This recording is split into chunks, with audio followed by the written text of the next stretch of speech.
Hello, all. Before we dive into this amazing episode, we just wanted to give a little disclaimer. In this episode, my special guest, Ollie, and I talk a lot about mental health. We discuss things such as suicide, trauma, and we just wanted to give you guys a little warning because it can be a little heavy at times. So if you need to take a break, please do. If you need to skip this episode, that's okay too. There are also some resources linked here in the video and in the bio. So if you need help, please reach out. Enjoy the episode. Welcome back to the pod. But I have decided, and I didn't tell you, but I just thought about this. You're gonna introduce me this time because I did a really good, nice introduction for you last time. So give it your best go, mate. Ladies and gentlemen, welcome back to the It Goes Without Saying podcast. I'm your host. No, I'm actually not your host. I'm your guest, Oliver Mills. You can be the host today. Oh, no, I can't. I'm too nervous. Can we not do a host and guest thing? Because otherwise We're I'll not, just freak because we're out. just having a conversation. That's weird. Okay, good, because I guess. I'm nervous all the time about things. Your host and owner of the Goes Without Saying podcast, Cassidy. Oh, this is where I mentioned you in my podcast yesterday that I filmed that might not be released ever.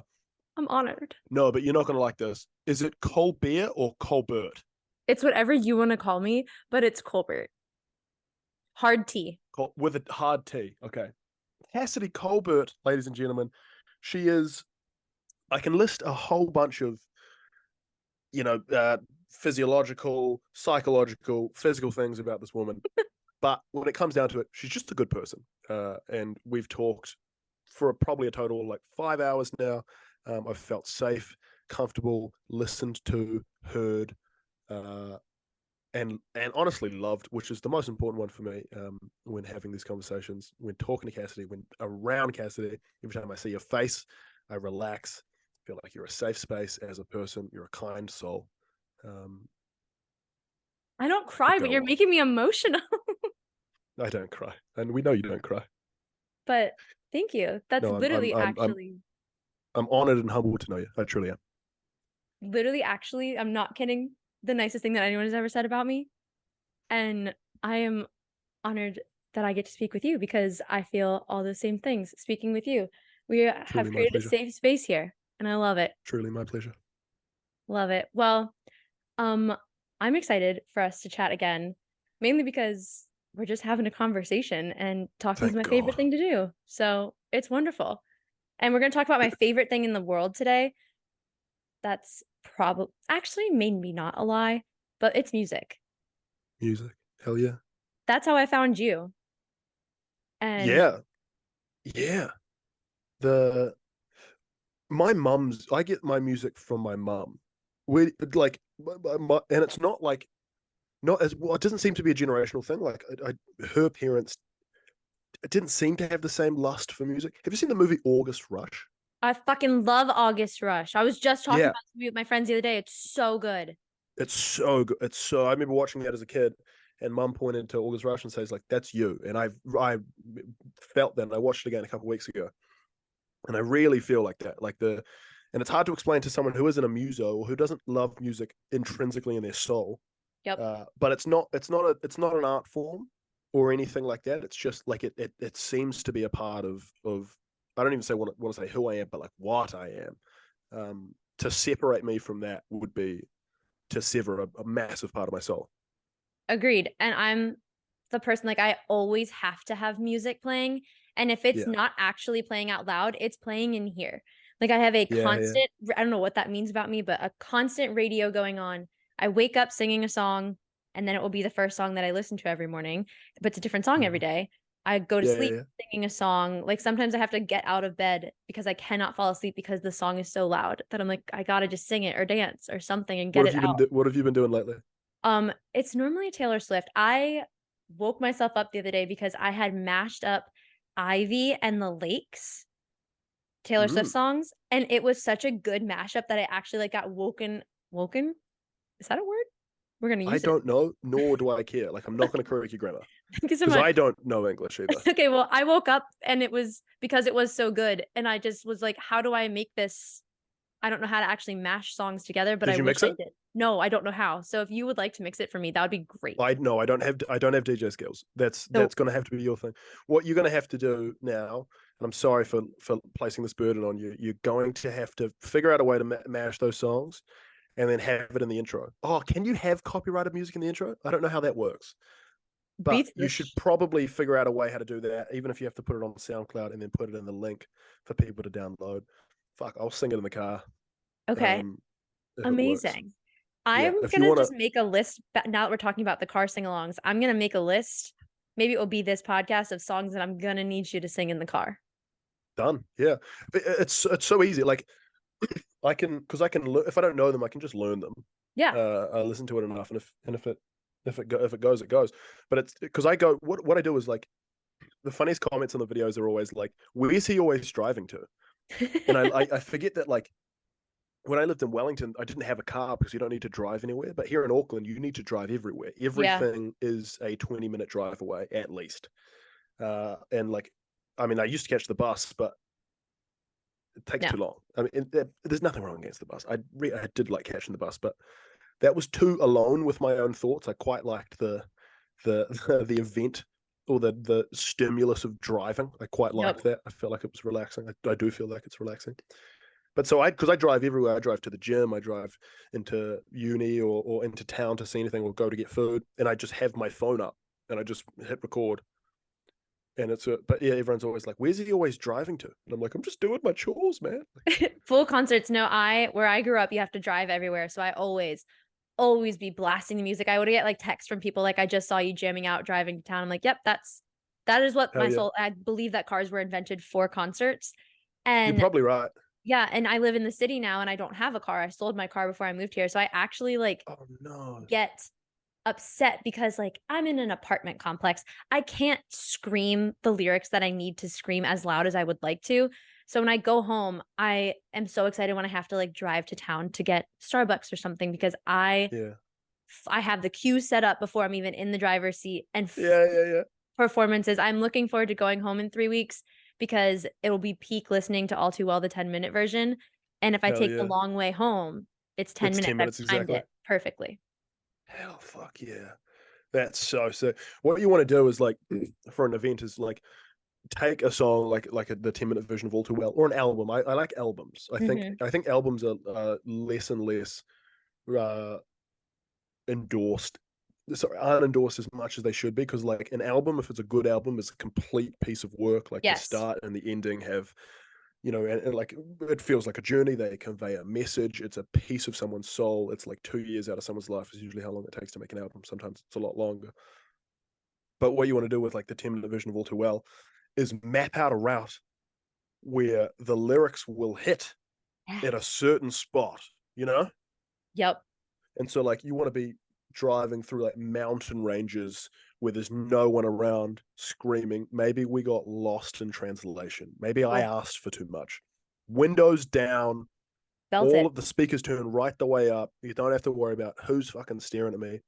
Even if See, there are people staring at you, lucky them.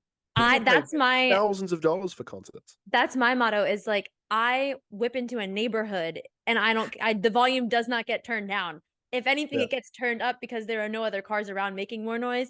And I Yeah. am just belting. It happened yesterday. I was driving home, little kids had just been dropped off the bus, and Mm. they just heard me scream shouting death by a thousand cuts. And I mean, that was probably the highlight of their day. So they're welcome. Normalize the human experience. Like it's nice to see emotion in its most extreme forms. That's not entirely true because panic attacks aren't a good thing to watch someone go through. But the opposite end for positive emotion, it's nice to see someone experience a tremendous amount of positive emotion. Hey, I just need to do something really quickly. You're fine. I just got to mention a sponsor. No, I'm kidding. I'm going to do something positively mental health, and I'm going to take my antidepressants on camera, if that's okay. First time I've ever done that, Of course, please I do. think. I'm so honored that we get to witness this. You're Prozac, right? Zoloft, Prozac, which one? I am pro Zach. I'm also pro Cody. I think both of them are Oof. good. I mean, I Tough thought you joke. were going Zac Efron direction, and I was going to support this. No, no, no. So no, yeah. So Prozac and I have them holding the. Can you hear me? With your I'm holding knee. the fucking thing between my knees. Prozac if you're American, fluoxetine if you're a Kiwi, or I don't know where fluoxetine is made. It's the same thing. I take 40 milligrams. Fascinating thing about this is I was on 20 milligrams since I was like 16, and I had a mental health break or like relapse. I don't know what you call them. There's probably a correct term for it, but Whatever. Are you gonna throw those back in? no, no, God, no, no. But I am unbelievably good at taking pills. Um,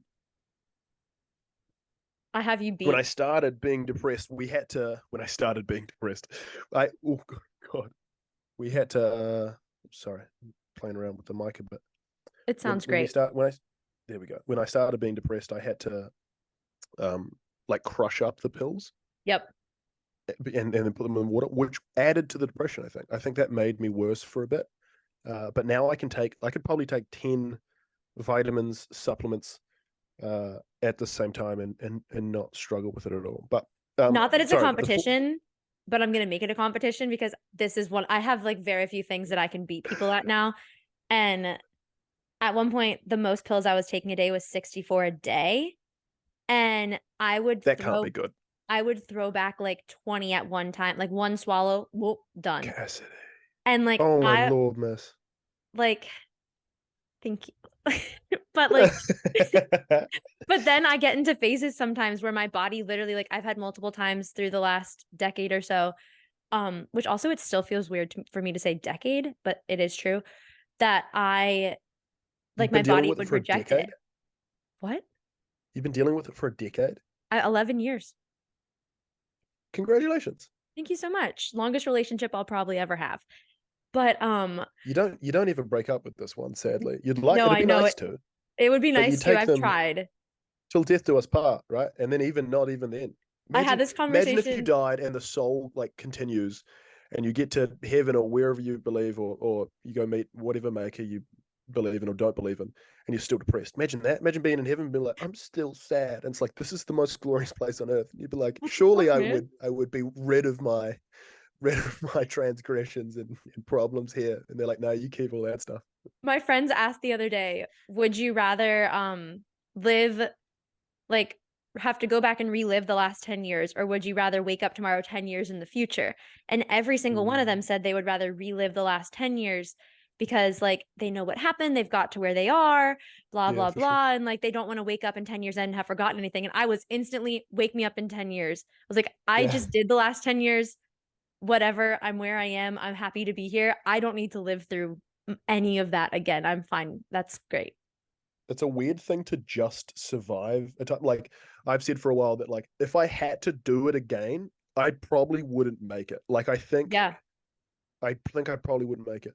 I want to just before we get like I'm really hesitant to talk like about the mental health stuff, not because I want to keep it from anyone, but because like it's really upsetting. Like, and it's I'm so desensitized to the extreme horrors of mental illness Yep. because I've dealt with the extremities for so long. Extremity is probably not the right word, but I hate like I'd hate like I almost want to put. I think like on a podcast where I talk about it, you want to put like a forewarning Yeah. that says like, look, this is not going to save you. We don't have the question. We don't have the answers. We don't even have the questions. We're just explaining. Here's what's worked for me, and here's kind of how I've dealt with it. And I've dealt with it badly in places. And the worst part about it is like some of the places I've dealt with badly, and I don't even know that that was the bad way to do it. I'm just attempting it. Yep. Uh, and the problem with me and my like depression is I have massive suicidality, and I realize that that's not a common. That's not directly linked to everyone's depression. So just because you have depression doesn't mean you're suicidal. Yeah. Whereas I have that suicidality, and I'm terrified to overwhelm anyone with just how close that is to Yeah. having been reality. And why I'm saying this is because like I say like if I could go back, I probably wouldn't have made it. Is because my first you'd call attempt. Yeah. I went to I went up somewhere high and I flipped a coin because I didn't want control of my life and I flipped a coin and I said jump or call my sister, and I ended up calling my sister. But that's why I say, like, if I had to go back, I probably would. Like, chances are, Yeah. we don't make it through that. One, thanks for being vulnerable and sharing that. Always. Two, I'm glad you called your sister. Three, it is mental health talks are such a heavy topic, and Mm. they're heavy for people that live with it, and they're heavy for people that are listening to it that don't live with it, because I would imagine so, because like I would imagine it would be so hard for people that don't live with this on a daily basis to understand, like to grasp that's not like you can that people can feel that way. But I Yeah, think exactly. it's so important also, like even though it is heavy, as my Lord and Savior Glennon Doyle says, we can do hard things. And Mm. like speaking about the hard things and the hard truths of the world, I think is how we get to a more compassionate world. And Mm. especially like a world that we don't see a lot of people being compassionate, I don't think, at least in my experience, to others. And like you don't have to fully get it, but just support people and like A lot of the time, like the problems that we like face is like, we are talking about it before, kind of with like neurodivergence, and like it's good to see representation in neurodivergence and like people normalizing mental health and sort of stuff like that, is because there's such a massive part of it where you feel like I'm the only one battling this demon, yep, like I am fighting this alone, and this is too big. Like I'm gonna lose this fight, and it's nice to hear other people talk about it.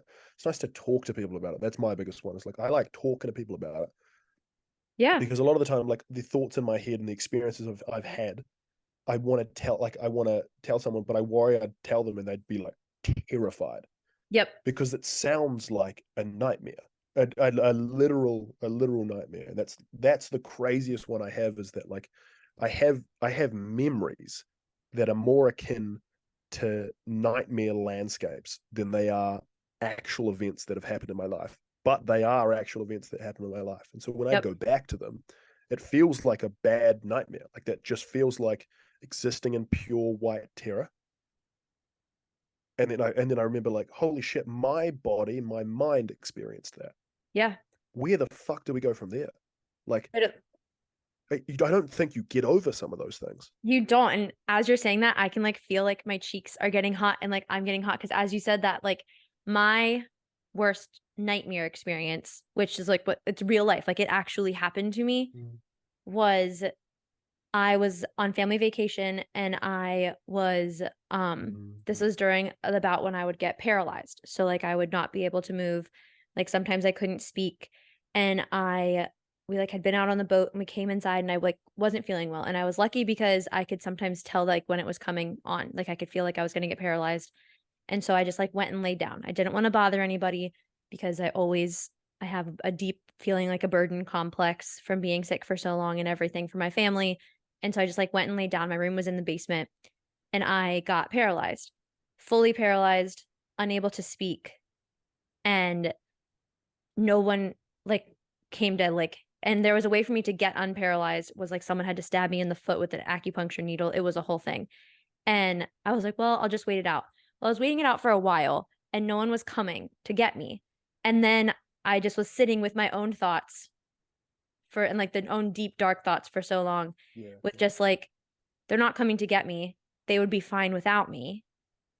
Like what is the point of all this if I'm like why am I? And then like I can remember when my mom finally came, like I had been sitting there screaming, could not open my mouth. So literally just Oh god. "Mm." And I Oh like god. and nobody came and that is the one for me that's like that one comes up a lot Yeah. because that was my lowest point That's for hell. me. Like that's Yeah, just and it's hell. literally how like I could not speak even. Like I would The literally was just trapped there. I some like at some points I couldn't even open my eyes I and think the like worst thing about that is it doesn't feel real. Like yeah. that No. doesn't sound like something that could happen to anyone, Yep. not in a movie. Like without like even the idea of being like paralyzed. And this is the problem with, like, you were paralyzed and then you would have just gone about the rest of your life, right? Yeah. The the problem is, like, now you have this terror that what if that happens again? And Yeah. and the problem, like, you didn't know it was going to happen, so you can't plan for it. Like, it'd be nice if you could plan for it. You go, okay, Oh, I'm just yeah. going to take 2 days off work. I'm just going to sit in my room. I'm just going to put some TV show on, some calming TV show, David Attenborough or something, and then I'll just be paralyzed and I'll just watch. I'll learn about nature. But it could happen, and that's such a horrific thing to carry around with you. Oh Yeah. God, miss, I'm so sorry. And it's so like I had a long time that it like there were certain things that I wouldn't like I just like I couldn't drive for a while. I showered in a bathing suit for like a year and a Oh half my God. probably for just because like I hadn't been paralyzed in a while, but I was like in case I get Yeah. happen to get paralyzed, like if my dad or my brother or someone has to come in and get me, I'm in a bathing suit at least, like don't want to traumatize them more. Oh But no. like but it took me That like wouldn't I traumatize remember them. yeah. That doesn't. I love that. That, by the way, I have to stop you there. That you being naked doesn't add to the trauma of you being paralyzed. Like, if you walk in on someone in paralysis in the shower, right? You're not thinking, "Oh, thank God they're not naked." No, My dad like, might have felt a little differently, but but no, his fatherly instincts would have kicked in and just like, no way. like it took He me comes so in, long you're to in be like able to. floaties and like a life jacket. He's Yeah. like, oh, thank God. And I can so on like the shower thing, because like I was with like at home and all that jazz and my family were my caretakers, but I can remember like a year or so after the paralysis stuff kind of ended. Actually, I don't even know if it was a year, but I was in my shower singing because obviously shower Nice. performances. And I Of was like course. scream singing because that's what I do. And my mom came bursting in my bathroom. And I was Mm, like, what the fuck? And she was like, are you? She thought I was screaming for help because she thought I got paralyzed in the shower. So it's not yeah, of even course. just me that has these issues and the trauma from it. It's Mm, my family because they experienced it too. And like that's mm, like so like I've worked on my stuff like I think like mainly my mom. But like that's not my family hasn't gone had to go through things and kind of how you were just talking a little bit ago about like sharing these things with people because it is like a lot and scared. That's one thing that I have such we're like really getting deep tonight and I'm just like it's it's just all having a happening. conversation. It's just Yeah. common conversation. But This is what it's like to talk about our lives. Like, it's it gonna be it this, really right? is. If you were like, what's the worst? If you ask me what the worst experience is, if I ask you what the worst experience is, you just tell me that exact story. Oh yeah, that's what I would say. And The problem anyone is I'm receptive to it and I want to know more. oh, I will tell you anything. And that's like if some and literally anything you want to know, ask. But um like having I had such anxieties over and still like to some extent, but I'm so much better now. Like how the fuck would I have found someone that wanted to like date that? That was, you know what I mean? Yeah, no, I Like get when you that. have all those issues and Yeah, I get that. that's like an added thing. So I'm like, I don't want to be around it. Why would someone else want to be around it? And so you Yeah. have those thoughts that you have to deal with too, and that stuff that you have to work through on top of It's everything this else. this is the problem with hating yourself, right? It's like you have this illness that makes you like doubt yourself and your ability as a human being. And like, I think what it is like you're looking at yourself and you're like, I can't take care of me. Why would I? How would I ever be able to ask anyone else to take care of me? Yep. That's it. Like, I'm not going to give someone the burden that is my existence. Uh, And I think with what you were just talking about earlier, with like you had a relapse, I guess. Is that what you had I said? don't know what the word I is. don't know what I the word think is either. relapse might work. Okay, we'll go with a relapse and we can come back and change our wording if we want to when we figure it out. Sure. But it's a cycle. Like so if like one day you're like, "Oh yeah, like I'm okay, like someone else could come in here," then it's like, "Oh, Mm, at least for me, I'm like, wait, hot second. This is the hot yeah. mess express situation." Yeah. Yeah. Yeah. I feel guilty when people attempt to love me. Well, you shouldn't feel guilty about that, but Yeah. No. you can't. I'm I not know. gonna. I know. I'm not No, invalidating no, the no. That's feeling. the no, no, no, no. I don't feel invalid at all. That's the problem, though, is that like I know. So you have these like you have these thoughts like that where I'm like, oh, I one I was stuck on for ages was like, I don't think I can be loved. I'm. I was I. a genuine. I thought I part of me still believes it, which is horrible to. I didn't realize that I still believe that, but yeah, part of me still believes that. And it's because like I have these traumatic relapses into the most extreme violent states of mental health. Like my depression isn't cute. Like it's not like he's sad and he like, he's got tattoos and he's a little bit dark and stormy and mysterious. It's like, no, like he'll disappear for a while and Yeah. you'll genuinely be worried whether or not he's alive. And that's I fucking, who could give that to someone? one it's fucked up that people think that way about depression, but that is how I think a lot of like movies and television and things have portrayed depression. And I wish there Mm. was more like actual representation of what depression can be like. It's But because we can't, no one shows the end of it. So like yeah, my problem is the suicidality is that like yeah. I actually will like I'm so sorry to fucking Don't be sorry. no, I just please, like we need it. I really want to have like a stamp on this video Oh that's no. like, I think when I'm if you gonna are put a suicidal, like please get help. Like don't listen to me and think this is going to help. Like, we'll do because it. I'll go put seek the medical help. the hotline links and at the beginning we can do a disclaimer. But you also don't have to share what if you don't want to share. I thank you. I like to. I think it helps. It does help, I think so. But sometimes I you're think it just not helps. ready. Yeah.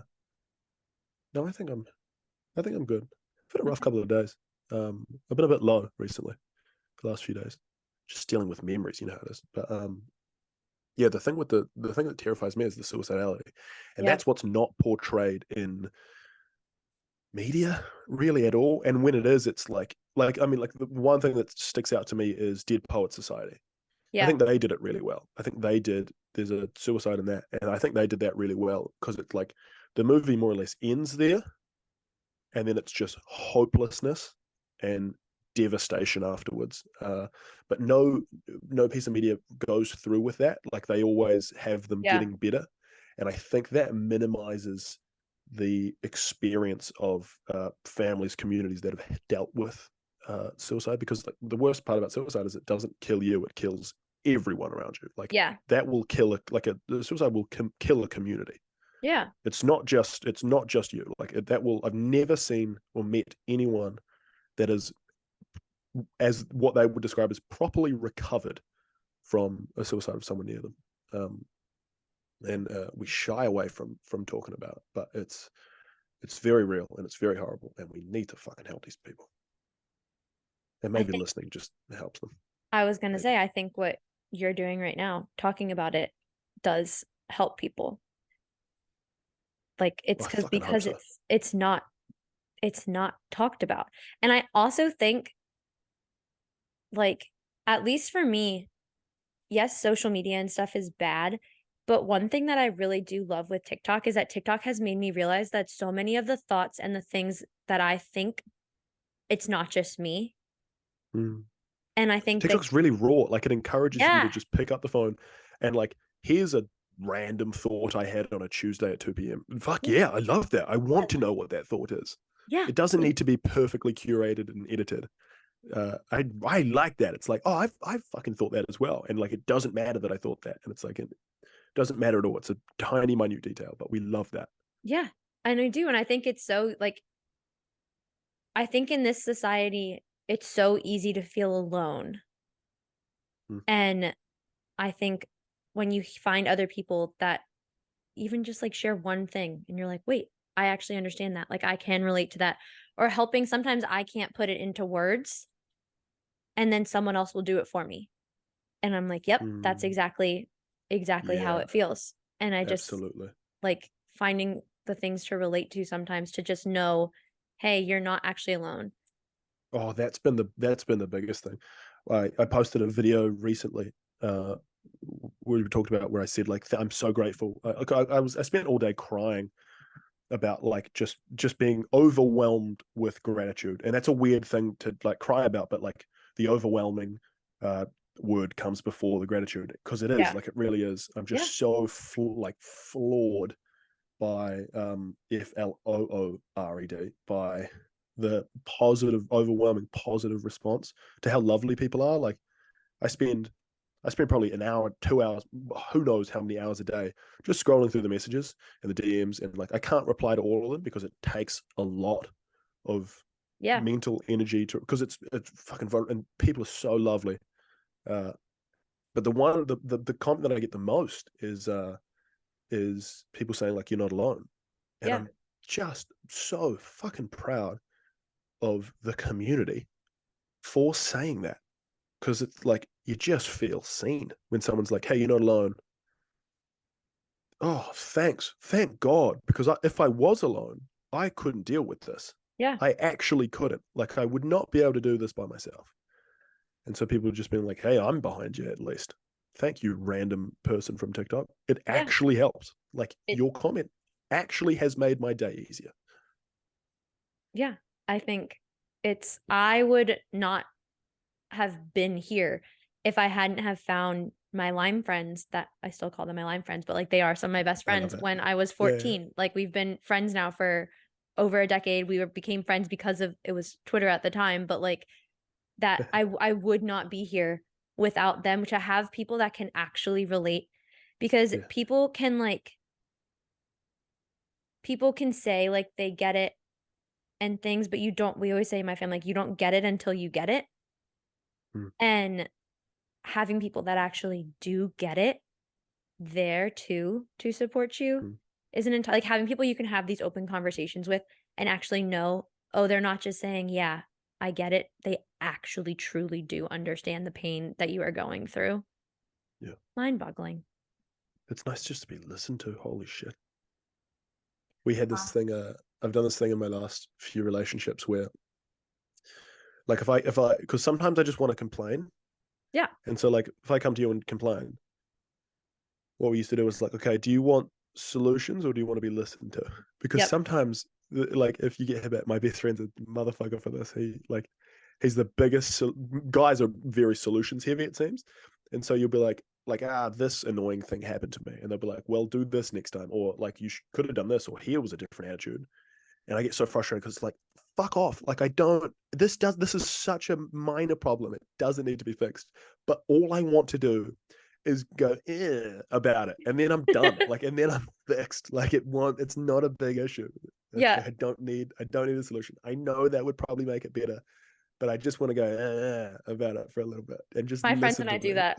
Well, I'll It's text so first and be good. like, I don't need answers. I just need to tell like I need or like we also do the thing when like I check in beforehand. I'm like, "Hey, I need to vent about something. Like, are you okay for me to vent?" Like, because you also don't know what like sometimes your friends might be going through shit too. And like I don't want to Mm, add to the stuff that they're going through. My one of my best friends live she and I she literally lives right above me. And mm, I texted her the other day. I was like, "We're not allowed to be apart anymore because me and her go on our hot girl walks. Like it's normally a couple times a week and we haven't seen each other in a few weeks and this happened a couple months ago because it was summer and we were traveling and I was like I just felt like I was like not doing well. Both of us were like really sickly. We just like kept having bad days and we had a walk. We had a whole weekend essentially where we were together. We walked, we ate food, we got high and we watched early 2000s movies and TV shows. And I immensely better. And like all we do is we just like we chat and complain and it's wonderful and that's all you need. And like also, it's great if they validate your complaints. oh my god, yeah. Even if it's not valid, just tell me I'm Oh right. yeah, they'll agree. They'll agree. Yeah, tell me what I'm thinking is right and that's all we need. Exactly. And like, even if it's not, surely it's not that big a deal. Maybe it is. If it is a big deal that I'm wrong about it, let me know, and I'm sure you will. But like, if it's fucking doesn't really matter, just be like, yeah, you're right, you're valid in that. Who You're cares? right. Not going to change the course of history if you fucking if you're like, It's yeah, it's so crazy to me how like much we need validation. mm. At least me. I Well, say we, we but like like to not feel alone. yeah, but just like in everything. Like yesterday I was at the doctor with myself, especially, I think I Mm, need a lot of validation mm, because my illnesses are invisible, meaning like there's not something you don't look at me and know that things are wrong with me. yep. But unless I'm like Uh, have you ever seen the movie Meet the Robinsons? yeah. You know Goob. Oh, gorgeous. You Oh know my god, yeah. Goop, yeah. They all hated me. okay, so my family called me Goob because I just like Oh, baby. roll out of bed. Like it looked like I had two black eyes, the dark circles, and I would just like be like, I fucking hate everything. The world is Everyone's friendly. Hey, Goob, you want to come over to my house for a sleepover? They all fuck off. hated me. Yeah, yeah. And so I'm um, all the way in these small hours, these these little wonders, these twists these and twists turns, and turns of fate. time falls away in these small hours, Stunning fucking movie. What was still the? Oh, keep moving remain. forward. Was Keep the? moving forward. I used to do That's the the one. caffeine girl. I loved her. I I want to haven't get been that awake for tattooed. days with no side effects. That's one of my favorite movies. I fucking love coffee. There was a reason why I brought this up, and now I just want to watch Meet the Robinsons. We should do that for a. I love. Fuck! I saw the funniest tweet the other day. Like, I think it was a meme. It was like has anyone thought about doing IRL podcasts where you meet up with a bunch of people, Oh you yeah, don't, yeah, like no cameras, no mics, and you just do a podcast. And someone commented like, "Bro, hey, just figured out hanging out." literally, my friends like we I had. nearly said, we should do a podcast where we watch Meet Robinson, and then I was like, or we could just do it, like we We could could just just watch Meet the Robinsons and talk while we watch. fucking hell. Well, technically, they It, would it have. is They would. weird in this like digital age where like because like so much of what I do now I put online, and because like I'm writing a blog piece at the moment for a media company called Shit You Should Care About, which is a New Zealand company. Oh, They're fucking awesome. I love shit you should care about. Yeah, shout out Lucy and the team. Those girls are fucking awesome. They're really fantastic. But I'm calling it the import because she just said like, do you want to write a piece about how what it's been like fucking blowing up on TikTok? And I'm calling it the importance of being earnest, because the only way I'm able to actually, which is a great because I fucking love Oscar Wilde, but the only way I'm actually able to do it and put myself on online so much is because I'm doing this stuff without the camera. Like I Yeah, just happen to be singing in the car and the camera happens to be there. I'd be doing that. I'm crying daily regardless of the camera. It's not daily. I wish you could give me like. I'll take some of your tears sometimes because like I feel like I need to cry. It just doesn't happen. I've been When working was the on last it. time you cried? Um, well, I had like a huge blow up cry probably like a month or so ago. Love And that it for was you. like, and that was the first time I had cried in probably over a year. And so Wow. I cried for like 3 hours straight. So, because you know, when you start crying about one thing Yeah. and then it just like everything comes out. Well, for me, because I hold like, they don't like, I like always tell people, oh my God, I'm crying, which just means like, oh, like I feel it. It just, they do not fall. Yeah, for And, sure. yeah. But, Is it do you find is that a defense mechanism for yourself? um, yes, I think, well, I Yeah. think I Because it's spent, weird to have like that sounds weird to have a defense mechanism for yourself, because you oh should yeah. only trust yourself, right? So my type of therapy that I do is called integrative family systems therapy. I think we talked about this in the last one. Yeah, we But did. you have protectors that like Mm. come forward to like kind of protect you, and it's honestly like kind of protecting you from yourself. And I think for me with the crying stuff, well, one, I had like I have been trying really hard for the past 3 years like with therapy and stuff like to understand my emotions because I have like the emotional intelligence of a 14-year-old. And because I was Do you 14 when really? I got what? Do you really? I Why do you literally think that? I feel like I do because I think it's I better now. feel I feel listened to and heard and Well, I think with my respected with and other people, I think I do like I'm pretty good with myself. Like yeah. I I couldn't name emotions. Like my therapist did like we like talked about this because I was I like, see. look, girly, like I can't like she asked, she was like, okay, well, let's she like the stereotypical therapist question, how do you feel? And I was like, Mhm. tired. She's like, tired is not an emotion. Like what emotions you Feels feel, like one. I reckon we need to add tired to the list of emotions it should fucking be because that's how I feel most of the time. But all the time. she like literally whipped up like the Googled a feelings chart and then was like I had to like pick and be like, "Oh, I think I felt that one." And we think it's because Mm, the our working theory, which I believe, I was 14 when I got sick. I immediately just went into fight or flight mode because mm. I like had to survive.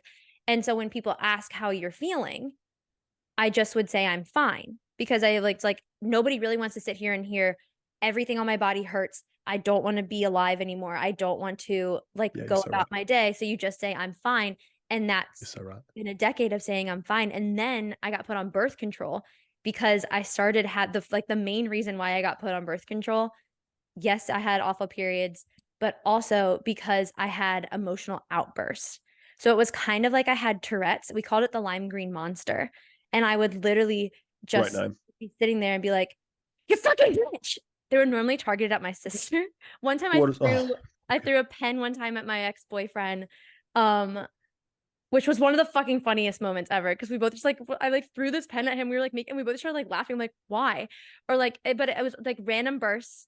But mm, I got so upset with myself because like why? I wasn't able to control it. And so I got put on birth control because we saw in the Lyme community online a lot. It happened like there was a lot of girls that would happen to, and birth control helped. And then I'm learned later because birth control just kind of like masks everything. mhm. And so like I never actually got to be it like like if I would have probably maybe worked through to try to understand those more, like maybe would have had better control.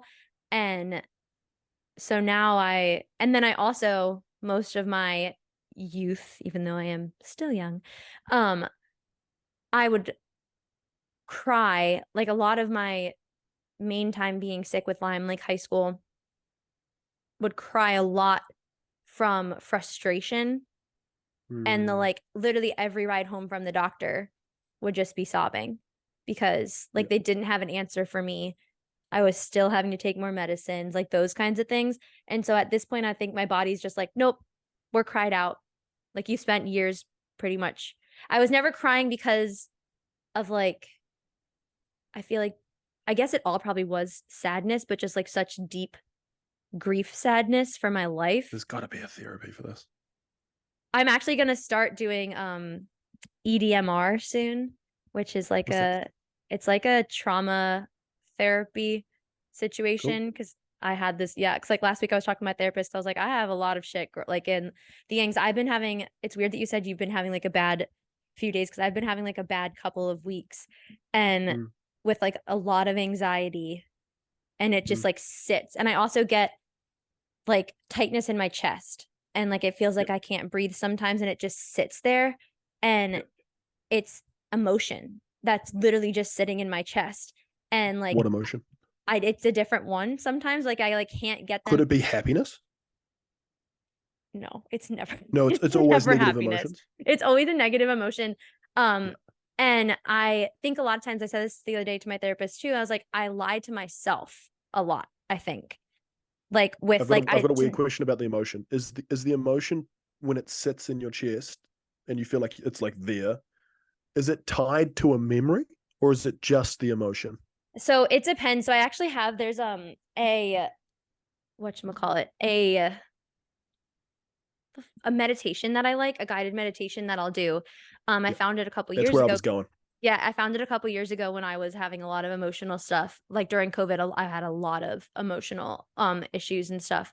And it's like a releasing trapped emotions. And it just kind of guides you through it and you like and Yeah. it sounds hoodoo voodoo a little bit to It people. actually does, but I was blown away with this It because works. you can separate. I didn't know this. I went 22 years without knowing this. You can, so 23, you can separate a lot of the time an emotion from a memory. And I thought Yes. the two of them were linked, but they actually don't have to be. And the one thing that I realized with this was I heard somewhere on some meditation app. Maybe I should get a meditation app sponsor. Well, I learned somewhere on a meditation app. It was like uh, excitement and nervousness They feel the feels same. the same in the body, and Yep. that blew me the fuck away. When I get excited And or if I'm nervous, I shake. yeah, and you can switch, like, because what I found between those is like I've been able to, ever since hearing that and like attempting it, I've been able to switch out of nervousness into excitement. And like you have residual nervousness, of Yeah. course, but like just to be like, you just tell your body, like, you're not nervous, you're actually excited. And there is a little bit of nerves, of course, but you're actually excited. And then realizing you can do that with a lot of emotions Yeah. is one of my favorite techniques for that is like bring forth a happy, do it with a happy memory first, but like bring forth a happy memory. Hmm. Listeners, do this as well. All right. Bring forth a happy memory and hold it in your mind. for 10 seconds. Something that brings you like complete joy and elation. And just hold that for 10 seconds.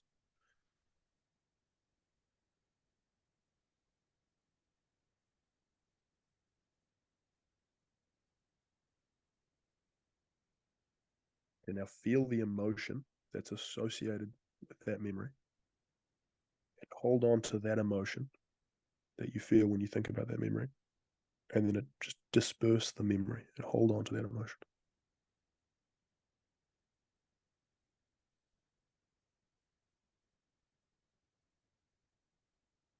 And a lot of the time it really works. You can actually hold on to an emotion. Like the memory I use is my sister getting married. And just thinking about for me, it was like other people experiencing positive emotion rather than like a nice walk I took. Yeah. And watching people that I love experience positive emotion, I think of that, and then I can hold on to that feeling, and then the memory will dissipate, and you can still maintain the feeling. And it's Yeah. gorgeous to know, because you can do the same with negative feelings a lot of the time. Yeah. The meditation that I do, it does that. And it's about separating yourself from the emotion. Like you are not Mm. the emotion, you feel this emotion and you can Mm. like let it go. And so it also like, so it has you like pull the emotion out and like look at it, and it's like look at it like it is your deep like your dearest friend, and it's asking you for help. What does it need for you to be able to like let this go? And like I literally like I will start getting like a little bit teary while I do it, because like it will be like attached to a memory or like a feeling. Yeah. Like I had one the other day that like I have like I say I don't get embarrassed, and I really don't. Like I post these stupid videos of me dancing, but like and I sing like a goofy person, and I like but I like I I've been was loving feeling. them, by the way. Thank you.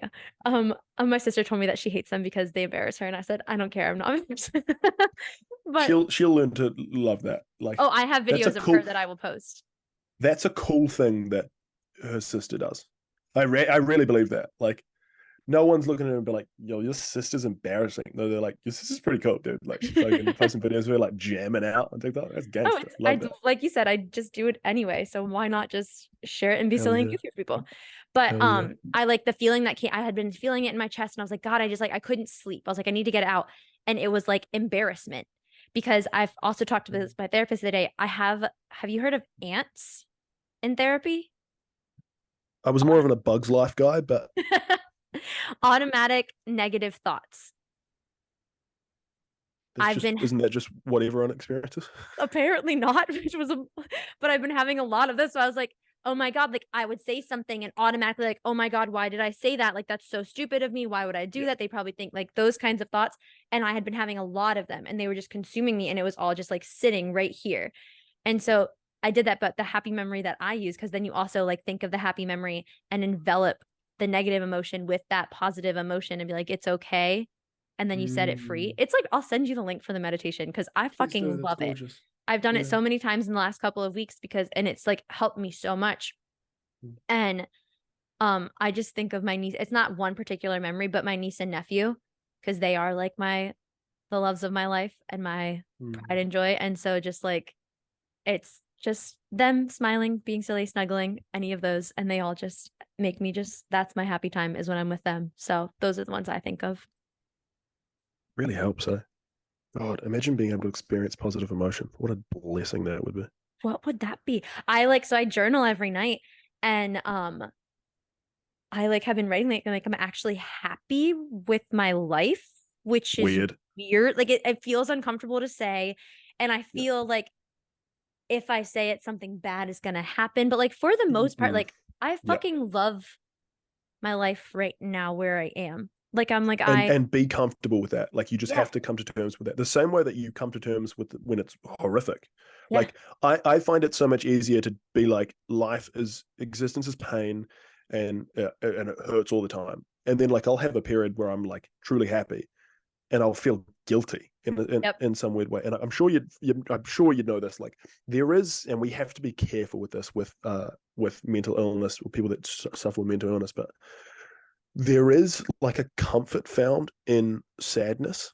yeah, If you've experienced it for so long, it is a familiar friend. yeah, um and it's not, I don't think it's good. It is fine to cry, and it's fine to dabble in that sadness the same way it's fine to dabble in your happiness, but to attempt to link yourself with negative experiences and negative emotions is not a good idea. Yeah. So like if you're not going to tell yourself, what I've been saying recently is if you're not going to tell yourself off for laughing, don't tell yourself off for crying. Yeah. And that's like I think the hottest, coolest thing a person can do is cry. Like feel your emotions, like feeling your emotions. Fishnet stockings are pretty cool though too. What if you were crying in fishnet stockings? Sold. No, no, no. Look, all right. I'll give you that. Vulnerability is sexy. A crying person, hot's not the adjective I'd use. Beautiful works better. Beautiful, gorgeous, if you will, gorgeous. Gorgeous, if you will. Yeah, I want no, a voice recording of you just going gorgeous as my like gorgeous, ringtone because you say it gorgeous, so gorgeous. much. Gorgeous. Do I say gorgeous a lot? You say gorgeous. I was actually trying to with the last podcast to just go through and just record every time you said gorgeous and just like make a little video of that. I like I it. love it. Please don't stop. I like it. No, I call all my friends gorgeous. I call my friend Babe, all my friends Babe, and I I like think that. I'm like, hey I like babes. pet names. I like babes. Oh my god, everyone has a pet name. That's called you Olipop. Um, Yeah, love that for me. yeah, that's your Olipop. Um, I call everyone a nickname, and I call like babes, babe. I call everybody love, Hmm. and I'm like Yeah. that you're just No, gonna have to deal with it. You have no choice. I pick up the phone and it's what's up? It's like sup gorgeous, like or hey gorgeous. You I do like it. actually. It's a nice thing to hear. It is. People don't. I like it. I saw this is so random, but Megan Trainor on Love it. a podcast or something. I came across it on TikTok at one point, but she talked about how she had really bad body image. And that's something that I have also been working on at my therapist because apparently I have very bad body image and I just like didn't know. Um and she said that after like when I think after her first child, she like her therapist made her stand naked in front of the mirror for like Mm, 5 minutes and just like look at herself and just like say positive things mm. because like so many like most of the time if you're looking at yourself I feel at least for me it's like you're not looking at the good like pointing out good things you'll be like oh why does that look like that or You're that also like that clothed. yeah Like when was the last time you looked in the mirror naked and I do it a appreciated lot yourself? now but Hell yeah. Fuck yeah. like because of that and like I think that's so important because like you don't actually most people probably like you probably see yourself naked when you're like maybe like getting in the shower like a quick Yeah. second or something but like Yeah. look at yourself in the I get out the shower before I get in the shower just kind of stand there for a minute I'm like she looks good Yeah. And it's not egotistical. I no hate that. I hate the idea that it's like it's not egotistical because it's like where it comes from is the opposite of egotistical. yeah It's like, no, I'm not doing this because I think I'm a hot shit. I'm doing this to try and convince myself that I am worth more than I see myself as. Because I yep am worth more than I see myself as and tell myself as. You I are. think Like you just are. You'll never know how good you are yeah in your your own worst head. critic But is we yourself know, like we exactly, we love you. Like we think you're brilliant. I mean you. Like I actually mean you. well thank I you think you're wonderful. I truly do. I think you're an exceptional human being. And it's horrible to listen to someone who you just admire and think is such a gorgeous soul and a lovely person be like, yeah, I don't like myself. And it's like, well, fuck what you think. I know what I think, and I think you're great. And so we'll listen to me on this one, right? yeah You can take the next one, but you're wrong in the thoughts of your own self, and I'm right because I think you're wonderful and lovely. I'm gonna make you replay this for yourself because before we started recording we were No, having the thank you. reverse conversation when you were saying that No, you don't thank you. like yourself No, I suck. No, this is for everyone else. This is just for everyone else is good. I'm the worst. I'm terrible. I'm irredeemable. I am unlovable, as we mentioned before. you're I can 100% be funny sometimes though, which is you're the my only opposite of all saving. those things except for the funny thing because you actually are funny but you are one of the kindest if not I'm gonna just rephrase you are literally the kindest person I think I've ever met in my entire life and Oh, the most lovable I've told you like so many people have come up to me since I shared the last podcast and like I'm in love with the New Zealand boy I'm like same guys he's literally the best person ever follow him if you don't already he has 500,000 followers and you have 500,000 followers because you are such an incredible person and human being it's weird the number is weird. So like I think I'm on like 580 now. And then the number is weird because it is in part, it feels like a symbol of, so like a lot of friends don't understand, a lot of people near me don't understand like the whole social media thing and think it's just invisible and doesn't exist and like it's just bots running it, right? Yeah. But like I read the DMs and I read the comments. These are actual people. Yeah. These are actual people. And like more than that, I've been stopped in the street 2 dozen times by people that have come up and just said like, "Hey, I love what you're doing. Like I really enjoy your videos. They help." And like that's a real interaction that I wouldn't have if I wasn't on social media. I wouldn't be able to be grateful enough or honored enough to have that experience. And it's the number is such a strange representation because that's what the comments were on one of those last videos was like, you are deserving of this. And I don't think I'm deserving. That's such a toxic mentality for me. I Yeah. don't think I'm deserving of love a lot of the time. Yep. uh it's nice and it's my favorite thing in the entire world and I'm grateful for it, but a lot of the times I'll look at love I receive and think like, this can't be for me. You must have made a mistake. I literally had on my note for I make a note before I have therapy every time of like things I want to talk about because like I'll forget if I don't remind myself. And what I had on my list last week was that I don't think I'm worthy of love. And it's such a one, admitting it to yourself that that's how you think, Mm. I think is big, and acknowledging that, but also saying that because like, why? Why don't you think you're worthy of love? I'm actually asking you now. What is it that makes you think that besides your own, like, has someone ever made you actually feel like you are not worthy of their love? Or is it just your own thoughts that are I think making it's you I think it's my own thoughts. I think it's like I'm good in small doses. That's what I worry. That like, yeah, I might be great in small doses, but like over like given a long enough period of time, I will have a mental health lapse, and I will become quite unwell, and it's not pretty, and it's not cute, and it's not nice to be around because like I when you let go of the idea of existence, there's no meaning to do anything, and that includes express emotion. And so like it's often confused for sadness, but Mhm. in the like depressed community, we call it like you'll often hear it's like I feel like nothing. Like there's this Yeah. overwhelming nothingness, and the nothingness is just like why would I give any expression of emotion when I'm not going to live tomorrow? Like I don't make it through the week, uh, and it is a negative feeling. Like I'm not saying that the nothingness is good because it's not. Yeah. It's worse than bad. But I think the part of me thinks I'm not deserving of love because it's like, yeah, I might be great right now, but I'm not going to be good soon for 3 months, Yep. and those 3 months are gonna and fuck me, it might be longer, and I'm trying.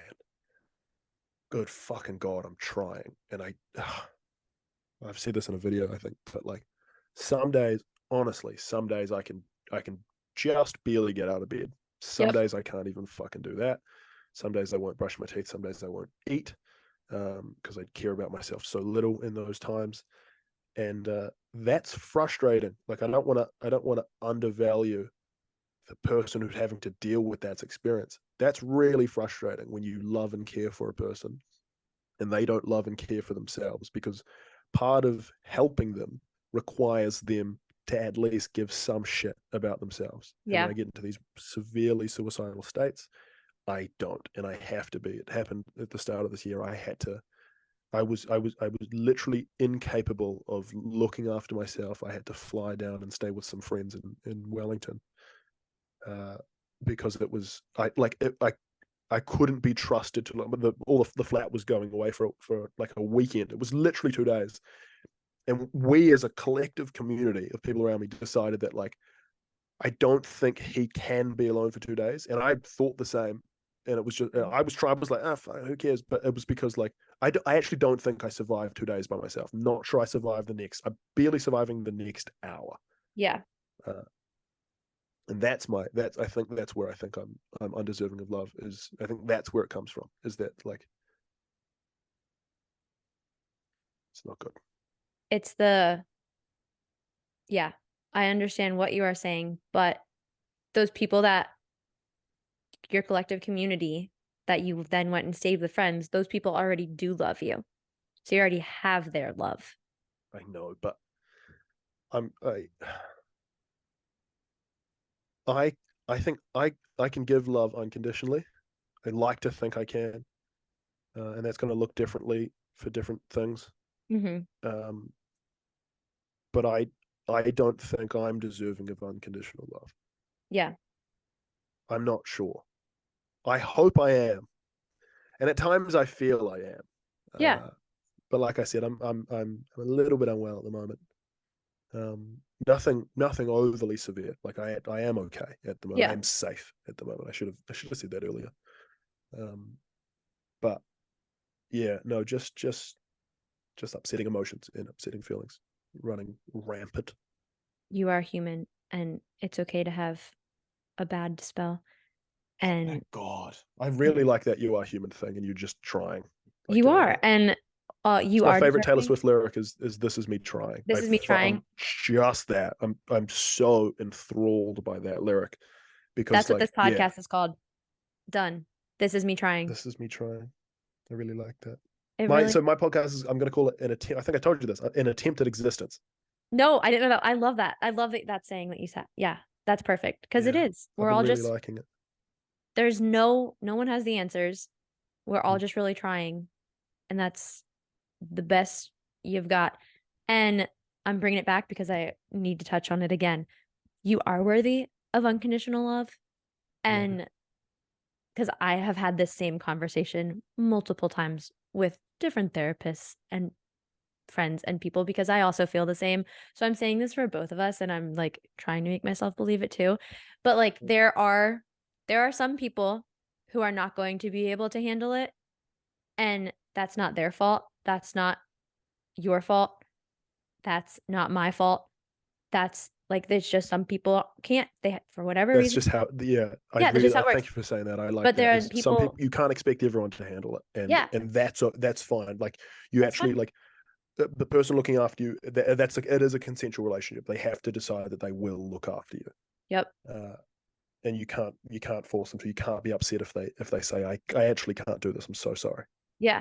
And I think that then there are people that 100% are there and that's and in whatever shape or form that like works out to be that's how it works and I think that it also is like oh damn I just had it was so good I had it this has You did been amazing. my brain fog has been really bad the past couple of days and I had the thought and then I lost it so we're gonna what was I saying You're it doing was great. okay You're wait doing great. okay so some people this is like live happening this is what lime brain is like everyone I have absolutely no idea what I was talking about. Just start somewhere, and you'll figure it Just out. okay, There's no topic, remember? you're worthy of love is what we were talking about because you are.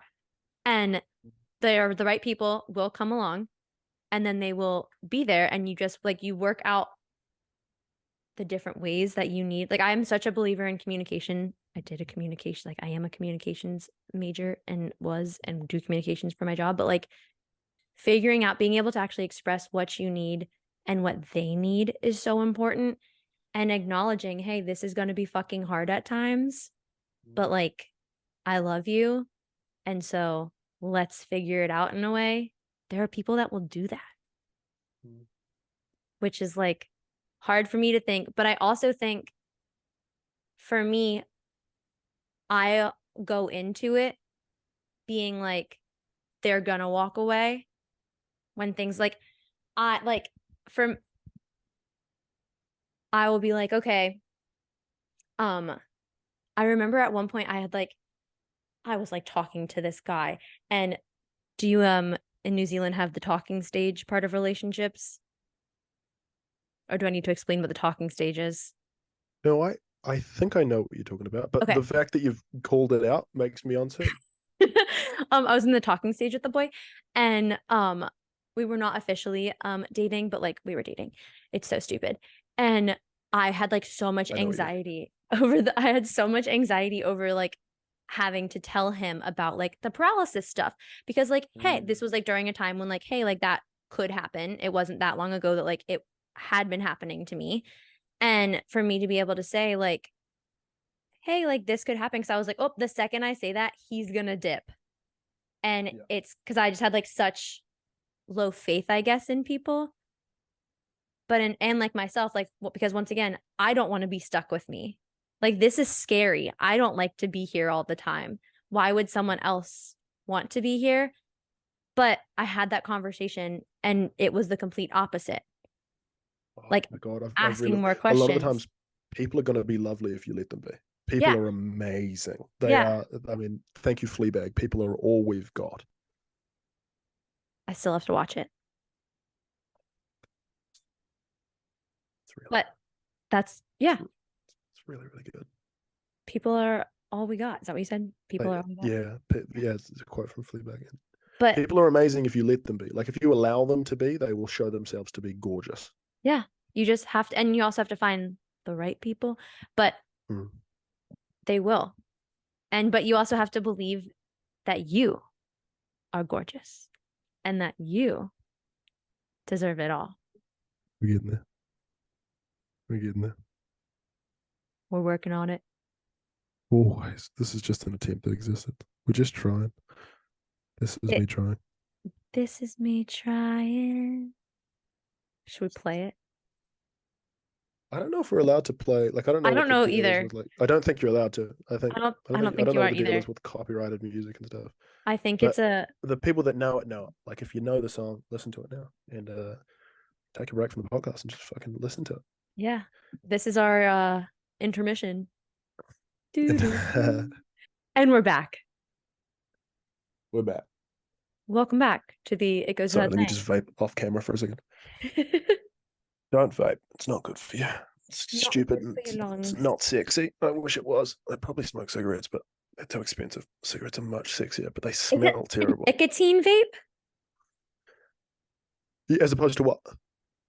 Like this is weed. No shit. Yeah. Oh yeah, no. I couldn't. No way. Well, we don't have that in New Zealand.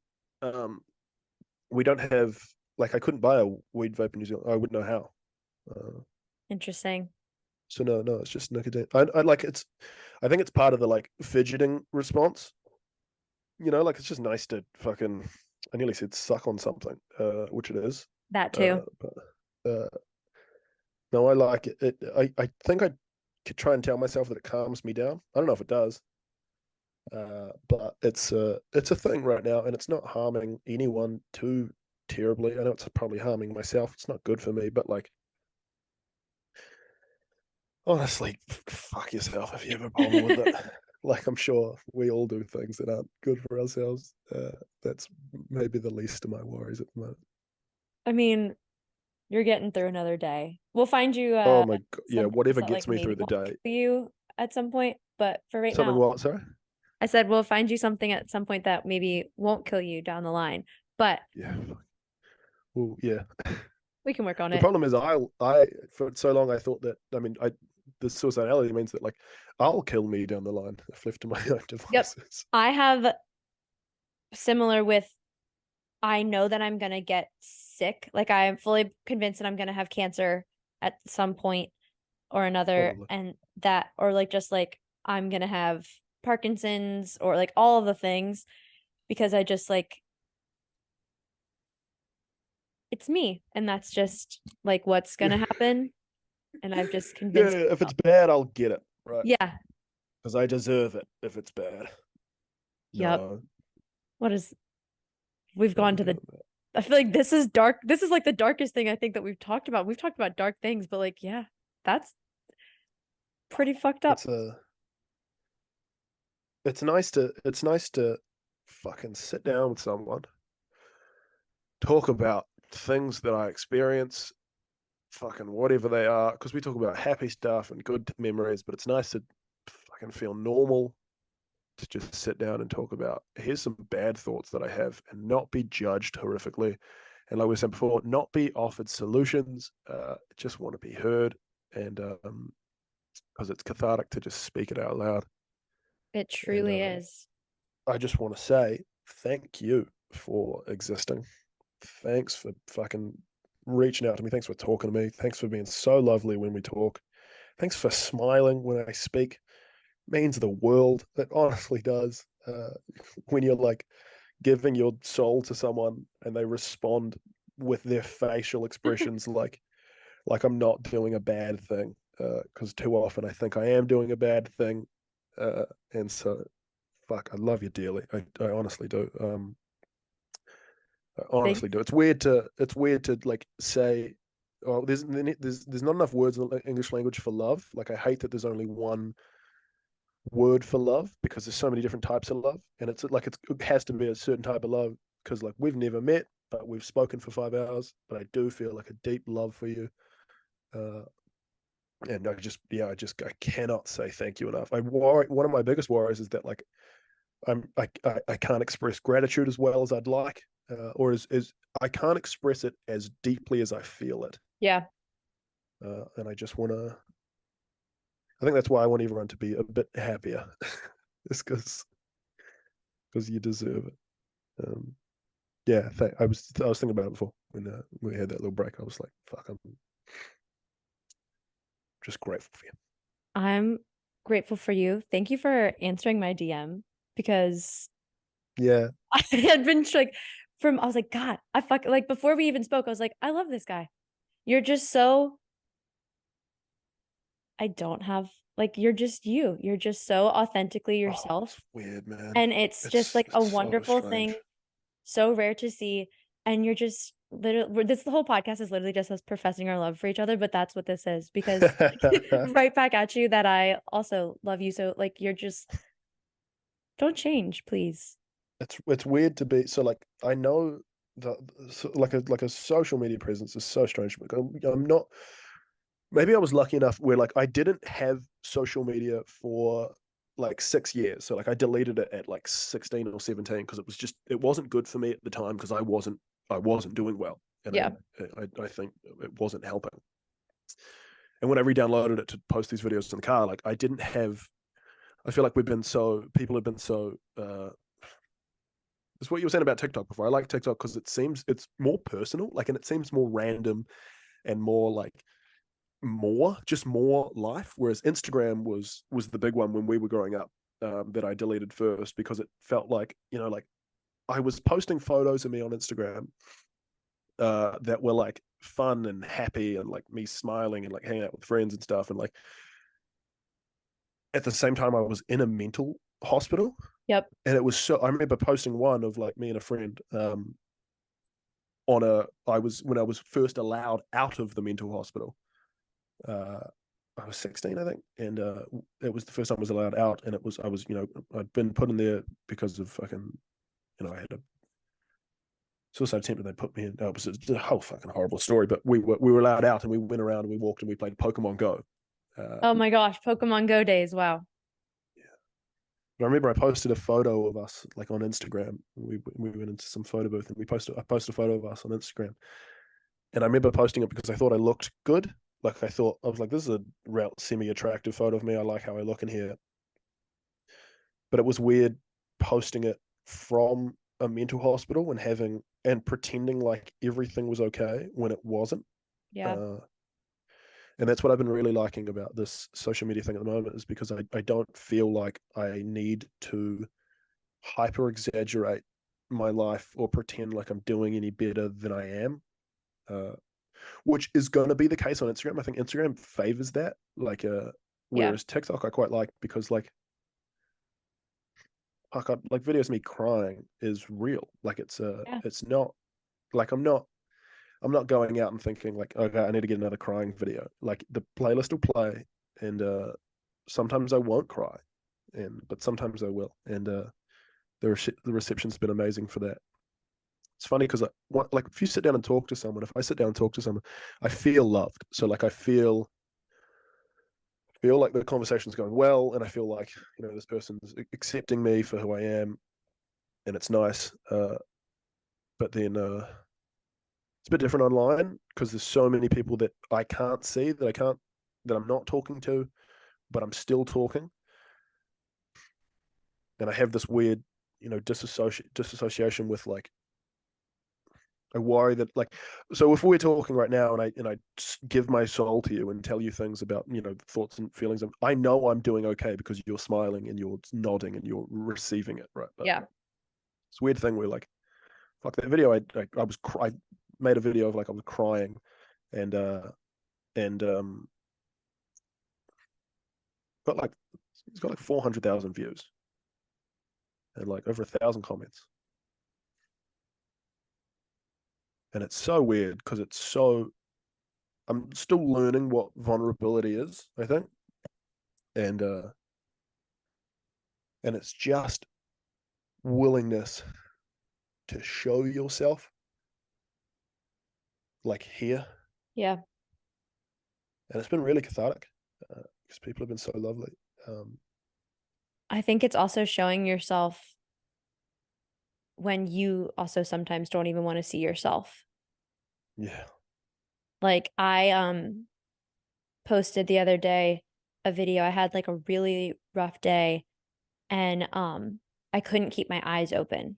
Like I physically could not keep my like I wasn't tired. Like it literally was like I said in the video, it's like my eye batteries died. And my eyes were like, yeah, nope, we can't open today. And so I have to go lay in the dark with my like it's not like I don't have a migraine because I know a lot of people with migraines have the same thing. It's not a migraine. It's literally my eyes just give up for a little bit. And they're like, no, we can't be here right now. And so I just had to lay in the dark with my eye mask on. And I recorded a video with my eye mask on in the dark. love that. And like I just was like, this is what happens. And it's like just part of my life. And that's like, but I like people seeing me like it was just like a weird, but I didn't post it to my Instagram.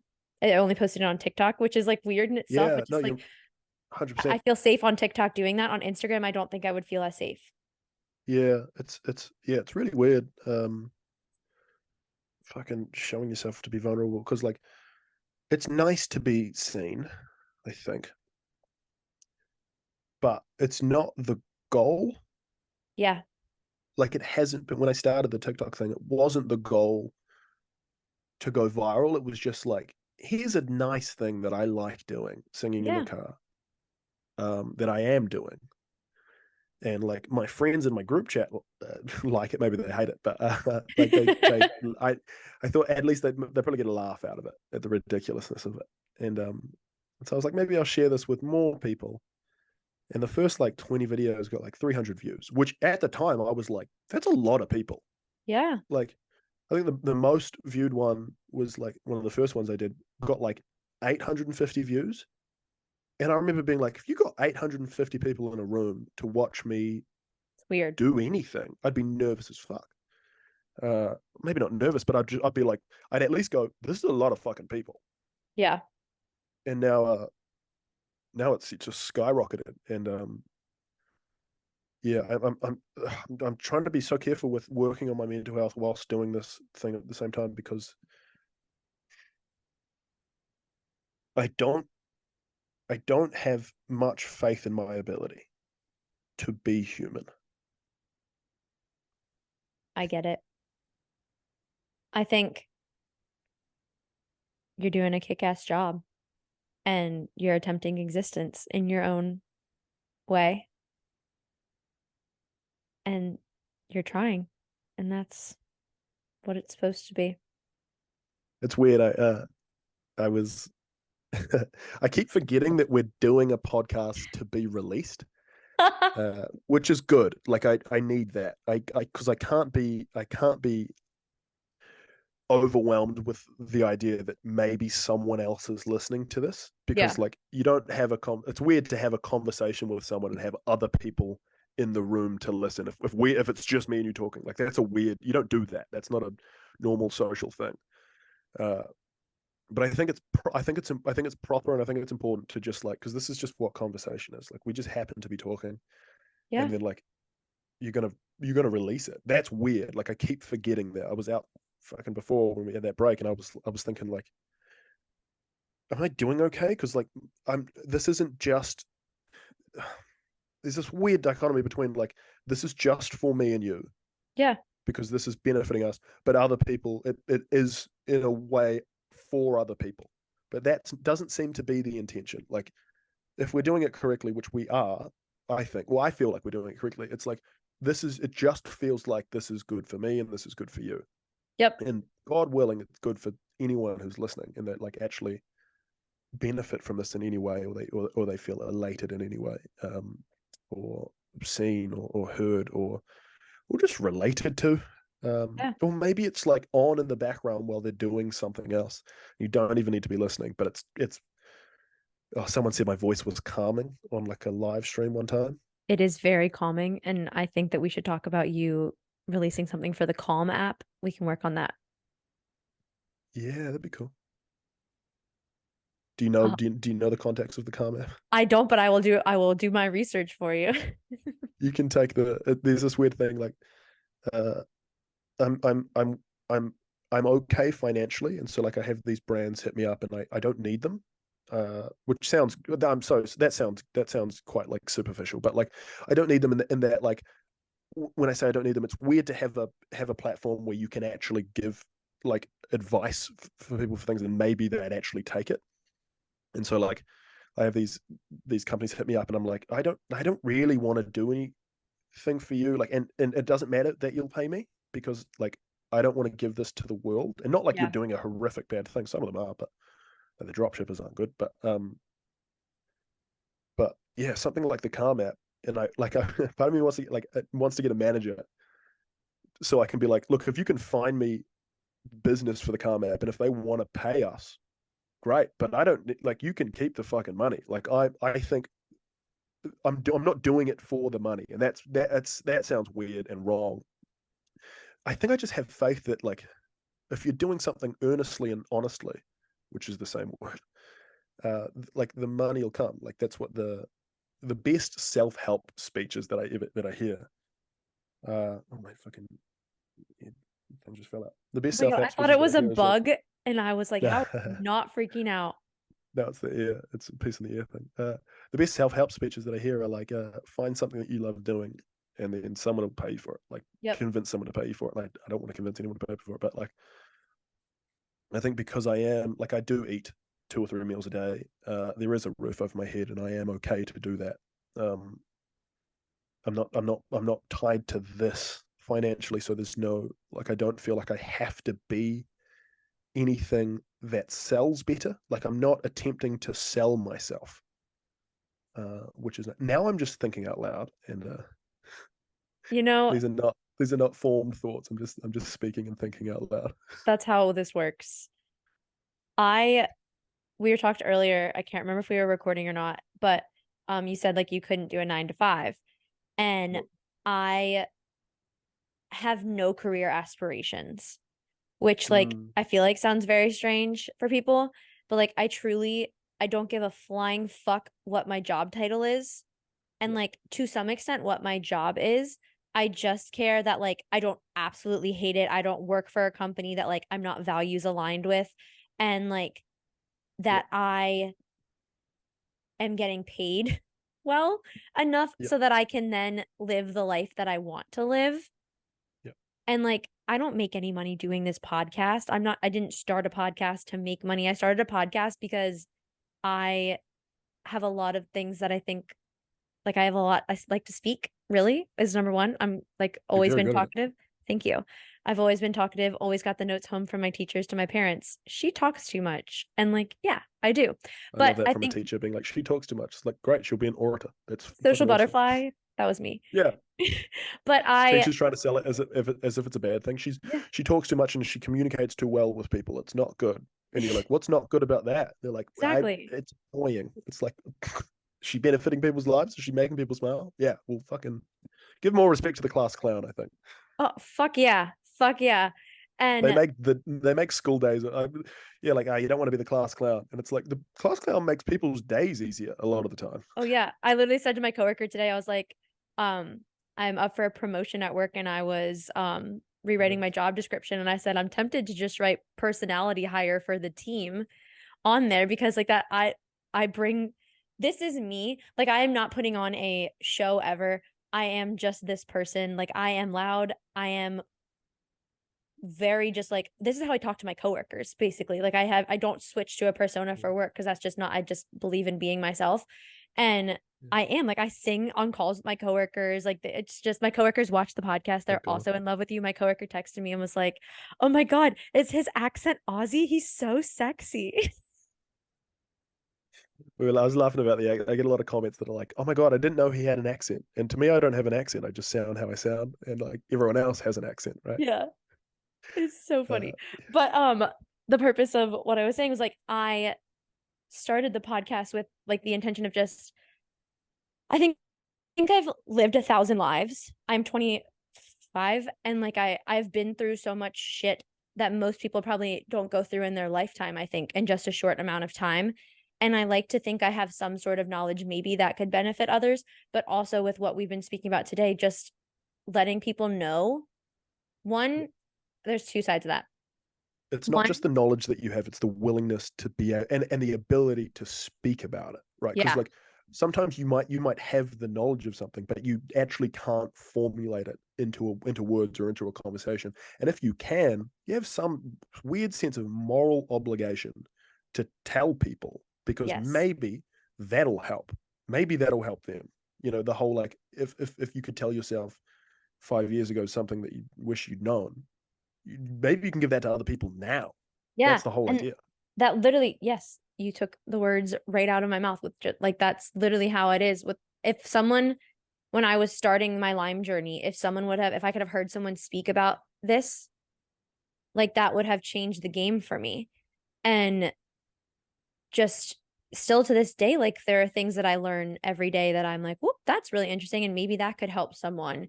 And I went through a whole journey in the last couple of years about endometriosis and hormones and how that functions and affects you. And just like bringing about awareness to these topics and mental health, which we're doing, like bringing about awareness to topics that are seen as kind of taboo in our society and not talked about. And we don't learn these things in school or really anywhere unless you're going out of your way, kind of to like do the research.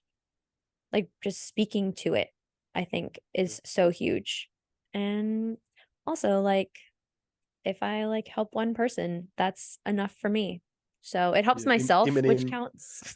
Eminem had a great line about that in a song. I can't remember what song, but it was like, if one kid out of 100 million who's going through a struggle feels that and relates that, great.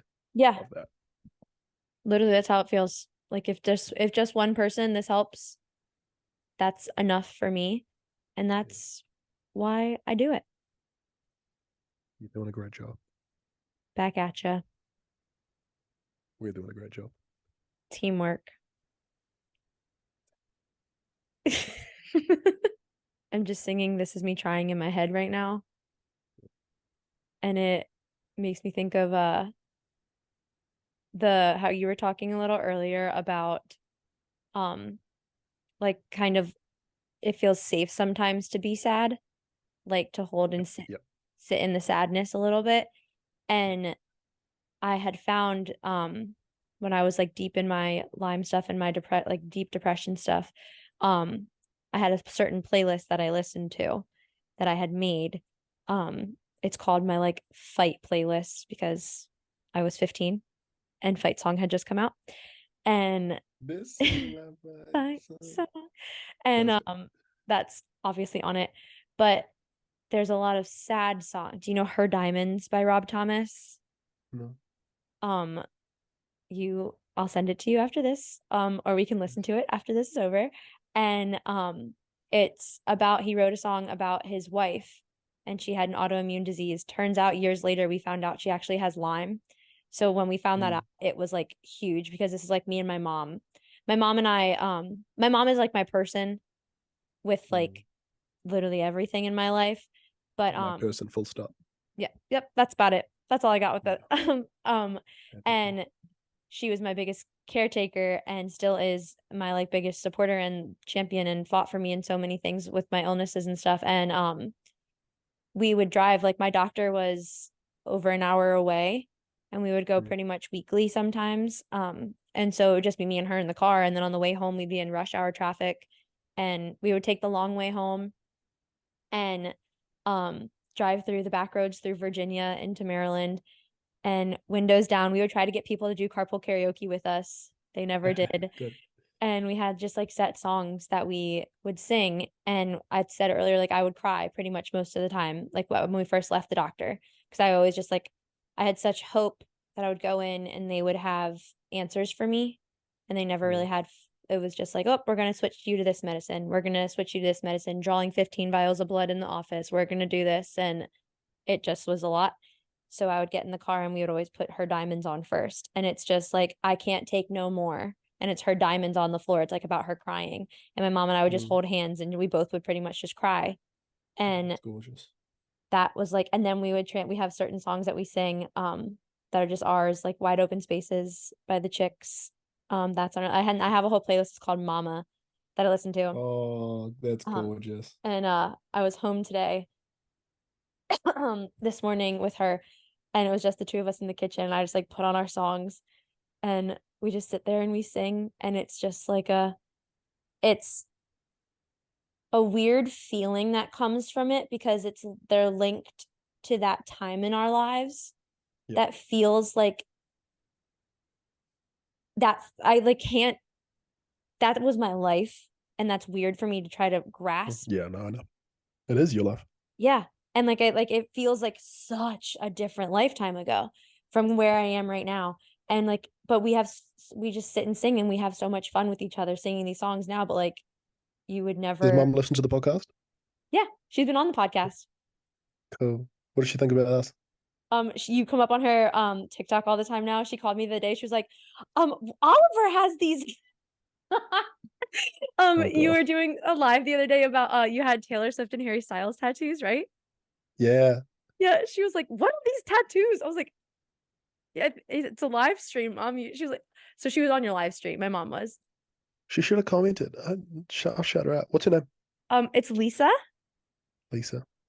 Lisa. Shout out Lisa. Shout out Did a Lisa. great She's job raising a girl.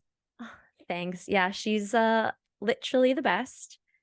And I can tell. yeah, she Love just you, Lisa. she loves you. I told her we were doing this tonight. She was like, "Oh my gosh, I'm so excited." I was like, "Yeah, I know. Lisa's good. You're famous over here." So, big fans, big Weird. fans. It's weird. So like you can see the demographics for countries in on TikTok, and I have like a massive following in like Bangkok and Mexico and the US. Uh, my New Zealand audience isn't what you'd think it would be. It's like I think it's only like 10%, which is a lot. That's Like 10% no of wait, 600,000, 60,000 people, but like 25 or 30% in the States, uh, it's mostly which my is friends funny. and family.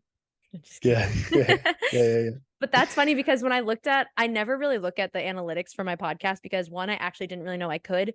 And two, I Mm. just like, once again, I'm not in this for anything like money or numbers wise. But I happened to, last time when I uploaded my podcast last week that I did with my friend Liv, I saw the analytics for ours and the most viewership was from New Zealand. How can I ask how many views it got? I don't remember off the top of my head, but I can look it up after we're done and let you know. Yeah, that'd be fascinating. The most views in New Zealand. Interesting. The Yeah, maybe I do have a bigger following than I think in New Zealand. We just have a way bigger following than my podcast does. So maybe that's it. Yeah, maybe. I didn't think. I thought it'd be mostly like South Americans. So like the funniest thing on the lives is like people will comment like hi from Argentina, and that blows my fucking mind. The fact that like I could go to Argentina People know and you. someone could stop me and be like, "Oh my god, I've seen you before online, and I watch your videos and I follow you." That is so humbling and so lovely. It's the weirdest thing. It's I can't. I the thing that I can't express enough is how strange uh, a following is, and like I don't know if I'll ever get used to it because I don't think it's something you can get used to. I think it's such a weird thing to have 600,000 people have seen your page and things that you've posted and clicked a button that means, yep, I will follow this person so they will come up more regularly Yeah. in my viewing space. What the fuck does that mean? That's so weird. What That's is so weird. happening? I want to write a. I've been. I really love music, and I've been writing music. None of it's any good, but I reckon an album is probably going to happen one of these Oh years. my Uh, gosh. but Hold on. Noah Khan I've been loving recently. Oh, I love Noah Khan. Hold on. My mom keeps calling me. Lisa's calling me. Pick up. Put her on the podcast. Put her on Okay, speakerphone. hold on. I'm gonna flip this camera over here so I can call her really fast. Oh my god, she's gonna shit a brick. I'm just gonna put it on you. Hope everything's okay. Little Lisa, how you We were, going, gorgeous? we were just talking about you, Mom. We actually were just talking about you. What were you saying about me? That Nothing but good things. How I was saying how you've done an amazing job raising this girl. did you hear him? No, say, He said you've done amazing job raising me. oh, thanks, Ollie. You really have. She's so full of love and so full of just spirit. And thank you for doing that. Thank you. You've really done a good job. Guys, I I'm really really appreciate bad at taking compliments, and this is a lot. you. Okay, can I call you back later? You can. I'm probably going to bed a little bit, but that's fine. Have fun. Okay, I'll text you or call you or talk to you tomorrow morning. All right. Bye. Okay, love you. Bye. Love you, mama. Bye. Bye. Love you. Love you. That's kiss. I talk to my mom approximately 17 times a day. Love that. Good. I have literally my whole, like, me, my mom, my sister, we all talk all the time. But Love that's that. just who we are. Anywho, Noah Khan. Fucking love Noah Khan. You're gonna go fall. You're gonna go. Yeah, that song's been killing me. So the song that I've been listening to mostly lately is "Call Your Mom." I don't know if I know that one actually. I listen to Noah Khan radio or what is it? Yeah, Hosier radio all day. Jose But so if I it's know it, fucking insane. "Call Your Mom" is about like it's a fucking terribly sad song. It's about like him standing next to a friend, more or less, who's suicidal, and it's really painful. And it's absolutely devastating. And it's like I'll stay up with you all night, and I'll talk to you all night, and I'll call your mum. Like I'll call your mum. It's gorgeous. But I've been trying to write not a response, but like a version of the song from the perspective of the other side, because I am the other side. yeah. When I listen to it, I think about my friend Flynn. Amazing person. He's studying to be a doctor, which is going to be the greatest doctor of all time. Like I said for ages that like when he was studying, like that's the person you want to tell you you have an uncurable disease. Like Yeah. that's the human being that you want to give you bad medical news, because he's amazing. Like Is he's this the just a friend that great human helps you with being. your panic attacks? Yeah, yeah.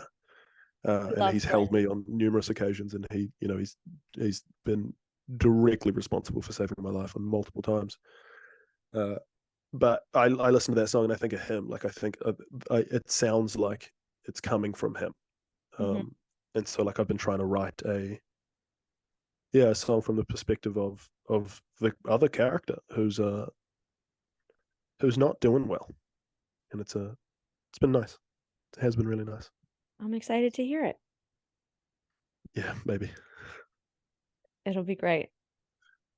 We'll see. It's music really is like it's just so like it makes you feel so many things, and and I also love because everyone interprets things differently, I think. Yeah. Or like earlier when I was talking about how like Lyme, my relationship with my illnesses because I have so many of them now. Um like I can never break up with them. And I will go through phases a lot of times, not a lot of times, like all the fucking time. I listen to like breakup songs and I'm not thinking about a person. I'm literally singing breakup songs, my illness, or like Wow. would have, could have, should have. Taylor Swift, the best. One of the I best ever. scream it at the top of my lungs. I did it yesterday in the car. Give me back my girlhood. It was mine first. And I am directly like scream on the way home from the doctor yesterday. I just like I couldn't figure. I was just like I did not feel well. I was just like, what the fuck is going on? I was just so anxious. And I was like, okay, maybe I need to listen to calm music. The calm music was not it. I was like, no, I need to be screaming right now. I need to be screaming. And what I needed to be screaming was that, because I'm just like, my girlhood was stripped from me from my illnesses. And so that's how I interpret that song. But other people interpret that song in different ways for how it means to them. And I just think it's so powerful with how it can make you feel certain things. And like I have different songs for different moods. And like sometimes I don't know what mood I'm in until I hear the song and I'm like, yes, this is the mood I am in right now. Music's a music's a wonderful thing. Like it's the we said for a while, it's the only universal language. Yeah. And like if you play music, you can go anywhere in the world and speak and converse with other people, and you don't need to say any dialect, but you speak through the instruments. Like it's crazy that like a European artist or like Harry Styles can tour the world Yeah. singing songs in one language. That's crazy. Like that's insane. That like the fact that you actually don't need to listen.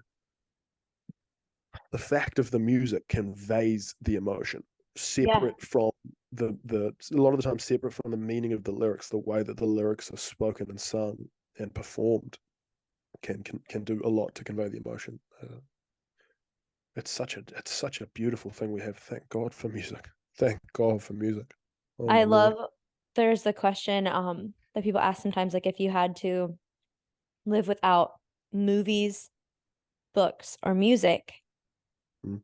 like you could only live with two of them, What are which one would you get two of rid them? of? What do you get rid of? I always struggle with my answer. I'm obviously keeping music. It's music and something else, right? Yeah, it's music. It's always music. It's like music Yeah. is number one. And then I think I would get rid of I think I would get rid of movies, Really? which like is There's no wrong answer.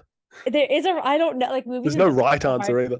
I spend so much of my time on this couch watching movies and TV shows. Like I am my friend told me the other day, you know how like there'll be like WikiLeaks pages for like fandoms of like TV shows or movies. Or, like you can like look up like a Yeah. TV show and like you can go to their Wikipedia page for them. That she's like, I think that's your brain. Like she's like, any movie or TV show I Uh, can ask you a question about and you know the answer, or like I'm that person that you're watching a show and I'll be like, oh, they were in that episode of this show on this season and blah blah blah. Like I can give you everyone's database essentially. And like if my friends will text me and be like, I'm in X mood, and I will be like, watch this movie. And it always hits yeah. for them. So that's why I'm like, but I love to read. Mm, So that's why I struggle with like if it would be movies or books. But I never like music is always the answer for me, which yeah.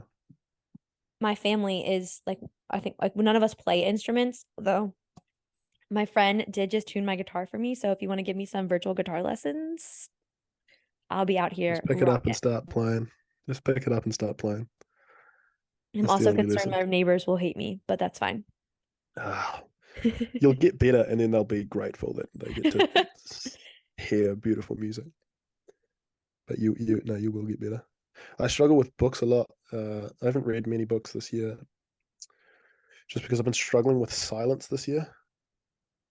I'm not able to sit in silence very well. I usually average about 20. I average about 22 books a year, and I've probably read 4 or 5 this year, and we're what in September.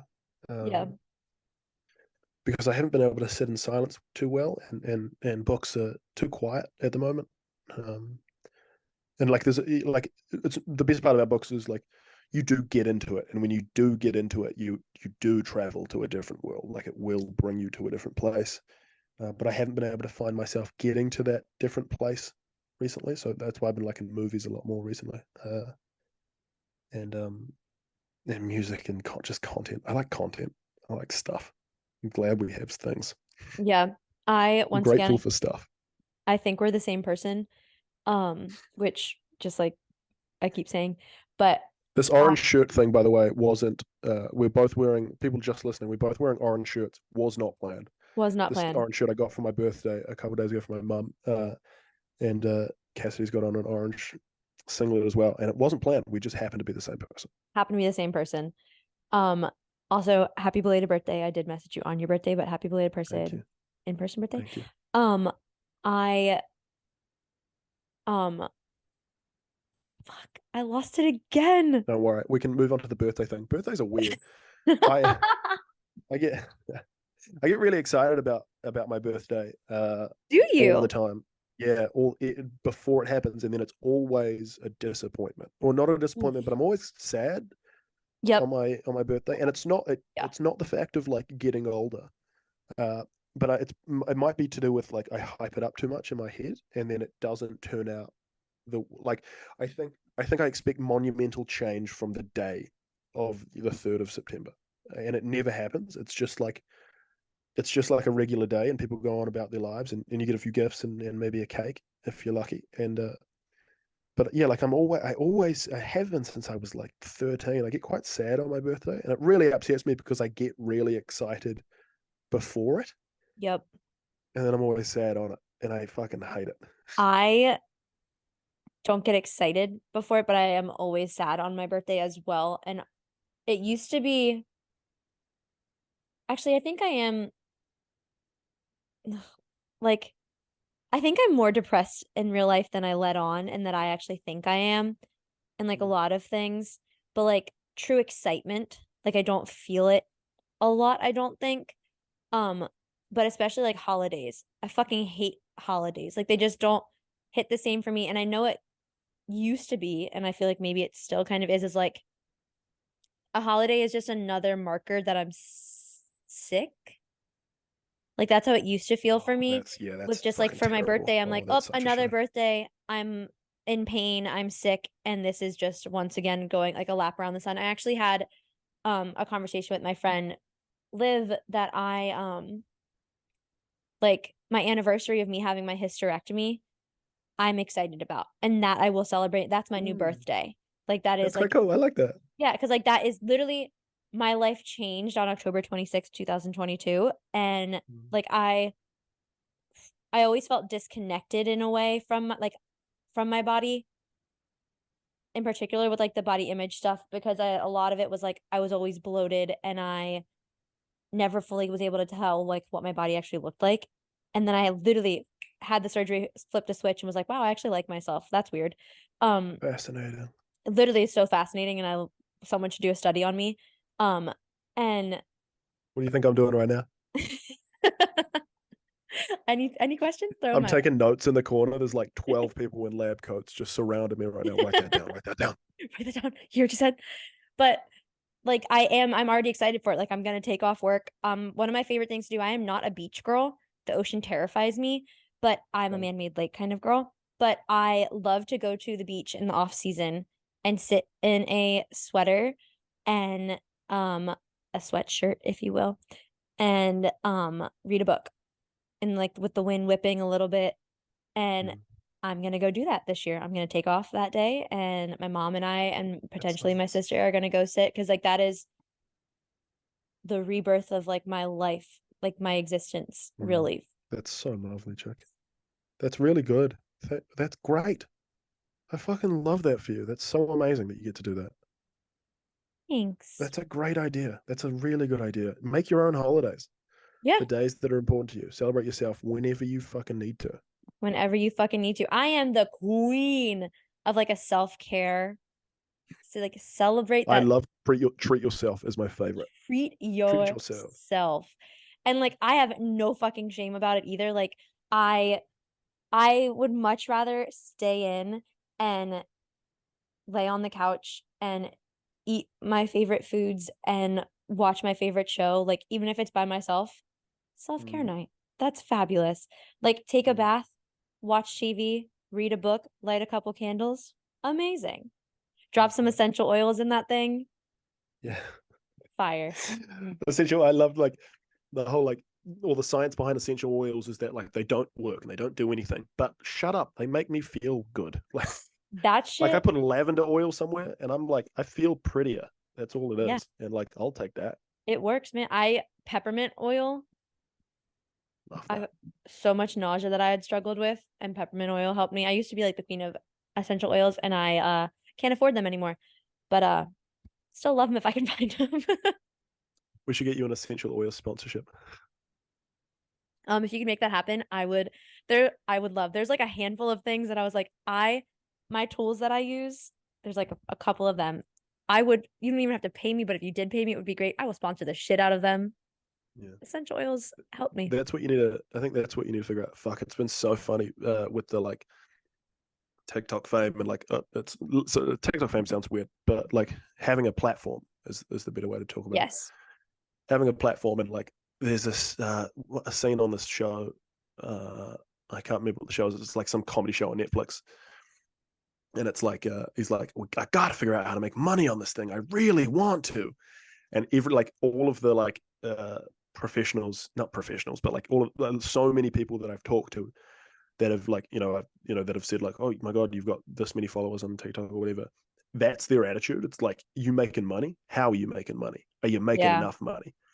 And it's like, no, but like fuck off. Like like Yeah. don't worry about it. Like I'm fed and I have a roof over my head and I have everything I could ever asked for and everything that I need. And so like if you give me more money, I'm just gonna either buy shit I don't need or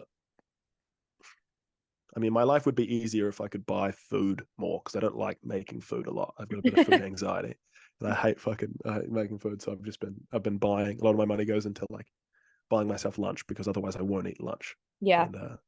And so I tell myself that's okay. Like I'm going to buy lunch because otherwise I actually won't eat it. I Yep. won't make it. And that is And okay.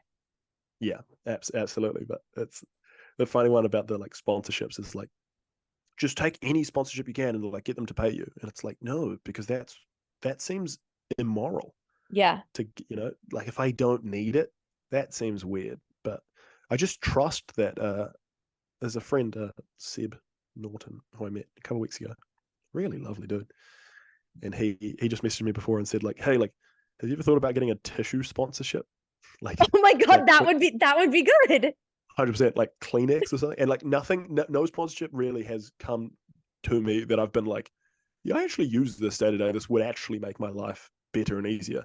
Yeah. And I cracked up because I was like, that's actually right. Like, not only do it fits in like crying in the car thing. Like I cry all the time, but I have sinus problems.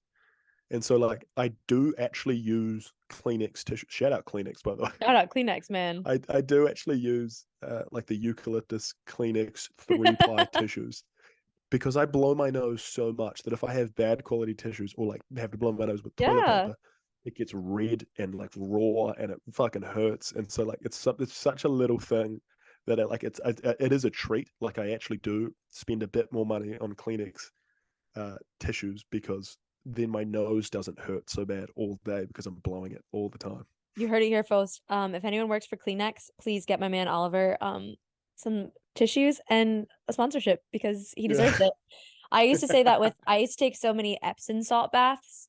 That was the Yeah. only Oh, I before love I that had for you. before I had a sauna, that was the thing I would do, like daily Epsom salt bath. Like that is a detox bath, the only thing that helped me. And I just told my mom one time for like Christmas, so like, what do you want? And I was like, I literally just want a lifetime supply of Epsom salt. That is the only thing that I want and need. And like that, I still like yesterday I took a bath. I told when you texted me, I told you I was taking a bath. Like Yeah. I still do. I take my Epsom salt baths and like they help me so much. And like that would like I love the things that there are things you actually help, but back to like the not needing sponsorship stuff, like I don't know if it's just an Ollie and Cass thing or if it's just like I'm feeling more people that have gone through like kind of these life altering traumatic experiences a little bit that like you realize, at least in how I feel like I put words in your mouth sometimes speaking for you, but I'll try You're not not to. wrong a lot of the time. Okay, well there we Help go. yourself. Help But yourself. just like I feel like I understand the world in a different way than a lot of people who have been kind of privileged to not have to experience kind of suffering in a way Mhm. that like to like I understand like money's not everything. Like yes, it would be fucking awesome to have more of it, but like as long as I'm able to live the life that I need to be able to live, I'm fine. And that Yeah. should be fine It's for the it's the money's not everything is the money is everything up until a certain point. So like if I like life is a whole lot different for me if I can't afford to house myself, obviously, clothe myself, Yep. and feed myself, adequately. And pay for And I'm your lucky medical enough that bills. pay for my fucking medical bills. Jeez. And I'm lucky enough that I can do that, so I don't have to worry about like extra money would just pay for more things. Like I actually can pay for my food mostly and my rent mostly. Some weeks I'll have peanut butter on toast for dinner, but I'm not severely uh, pained by that. Whereas if I couldn't pay for a fucking roof over my head and three meals a day, then I'd be a lot worse off. And that's what so many people struggle with. And that's what so many people struggle with. Like it's hard to start. Like it's easy. It's so much easier going from $1 to $2 than $0 to $1. Infinitely Yes. more difficult. Infinitely more difficult. And it's not so much of the time. It's not a case of like hustle and grit and just work through it, man. It's an actual like knowledge deficit, and you like weren't taught it, and you've never seen anyone succeed in that area. And who would expect you to be able to fucking do that without the expertise, without the knowledge? And we got a pretty bad homeless problem in New Zealand, and the politicians really, I haven't really heard them talk about it very much. It's less so like like when I talk about like economic inequality, which is not something I'm genius on by any stretch, but when we talk about economic equality, it's not I'm not worried about the difference between billionaires and middle class workers. It's more the people at the bottom that like would would do anything for a Yeah. ham and cheese toasted sandwich. Yep. Like to be able to make themselves that, not even buy one from a tuck shop, but to be able to have the resources to make themselves that, they would, like that would be life changing for so many people. Yeah. I think about like I have medical bills and like financial issues that have because of my illnesses and stuff that like have not been the easiest and stuff, but I am so lucky that we were able to pay for my treatment and have a Yeah, house and have like there are so many yeah. people I know that they weren't able to get the treatment that they needed to get or the I medical bill. said, I said, I said in my podcast yesterday as like an offhanded comment, like I said, like I've been diagnosed, like I've been lucky enough to be diagnosed as depressed, and so like it's in my medical history now, so I don't have to get diagnosed again. But like I felt part of me felt wrong, and I pulled myself up on it because like if you haven't been diagnosed, that doesn't understate your illness. Yeah. Maybe it's a fact that like I'm lucky enough to be diagnosed because like I was lucky enough to have the resources to go to the doctor, Yep. to fill out the questionnaire, to go to the psychologist to fill out the questionnaire, so that they could tell me, here's what you have, so that I could get adequate support. And like you can't even imagine the number of people that are suffering with the same relative thing that I have or you have, that can't go to the doctor to get the help they need. That's fucking devastating. That's such a fucking shame. It like I get so like physically just like I just want to scream and shake people because I just don't understand like how can you let people suffer Mm. like that when then there are people at the top that have everything at their fingertips and The can't. the $1 billion question's weird. Like the should anyone be allowed more than $1 billion? I think that's actually a good question. I mean, when I first heard it, the hustler in me was like, which there is very little, but was like, yeah, man, like if you can make $100 billion, like that's you've made it and you earned that. But like I don't know if you've earned that if you've subjected people to near slavery to actually make that happen. Like you can't maybe you shouldn't be able to make $1 billion. Maybe that's a really weird amount of money to have for. And I know it's like they don't have it liquid like they have it in companies, and that's what their company's worth. But like it's a strange amount of money to have at your fingertips. Like the fact you can buy a $500 million yacht, for what fucking purpose? And like good that like it's giving like that requires 40 staff, right? And that's That's income for 40 staff and the people that made it as well. The yacht, like, can't understate that. Like, they get paid and stuff. But like, I mean, could we not better allocate those resources? Russell Brand had a fucking hilarious point on some podcast where he was talking. He was like, what they did in Europe. Now, this is, I don't know if this is true. This is what I've heard somewhere else. So like, I don't know if this is actually the case. But he was saying that like during COVID, the UK solved homelessness because they were like, we can't have all these homeless people spreading COVID around on the streets, so they housed them. And they just like gave all the homeless like housing. They put them in these fucking hotels like that were just empty. And then when COVID was like, when everyone was like, okay, COVID doesn't matter anymore, they were like, they put them back out on the street. I want to look that up I because was fucking, I was pissing myself fucking hearing about that. Like you solved homelessness, yeah. And then you, and then and you then remade the problem.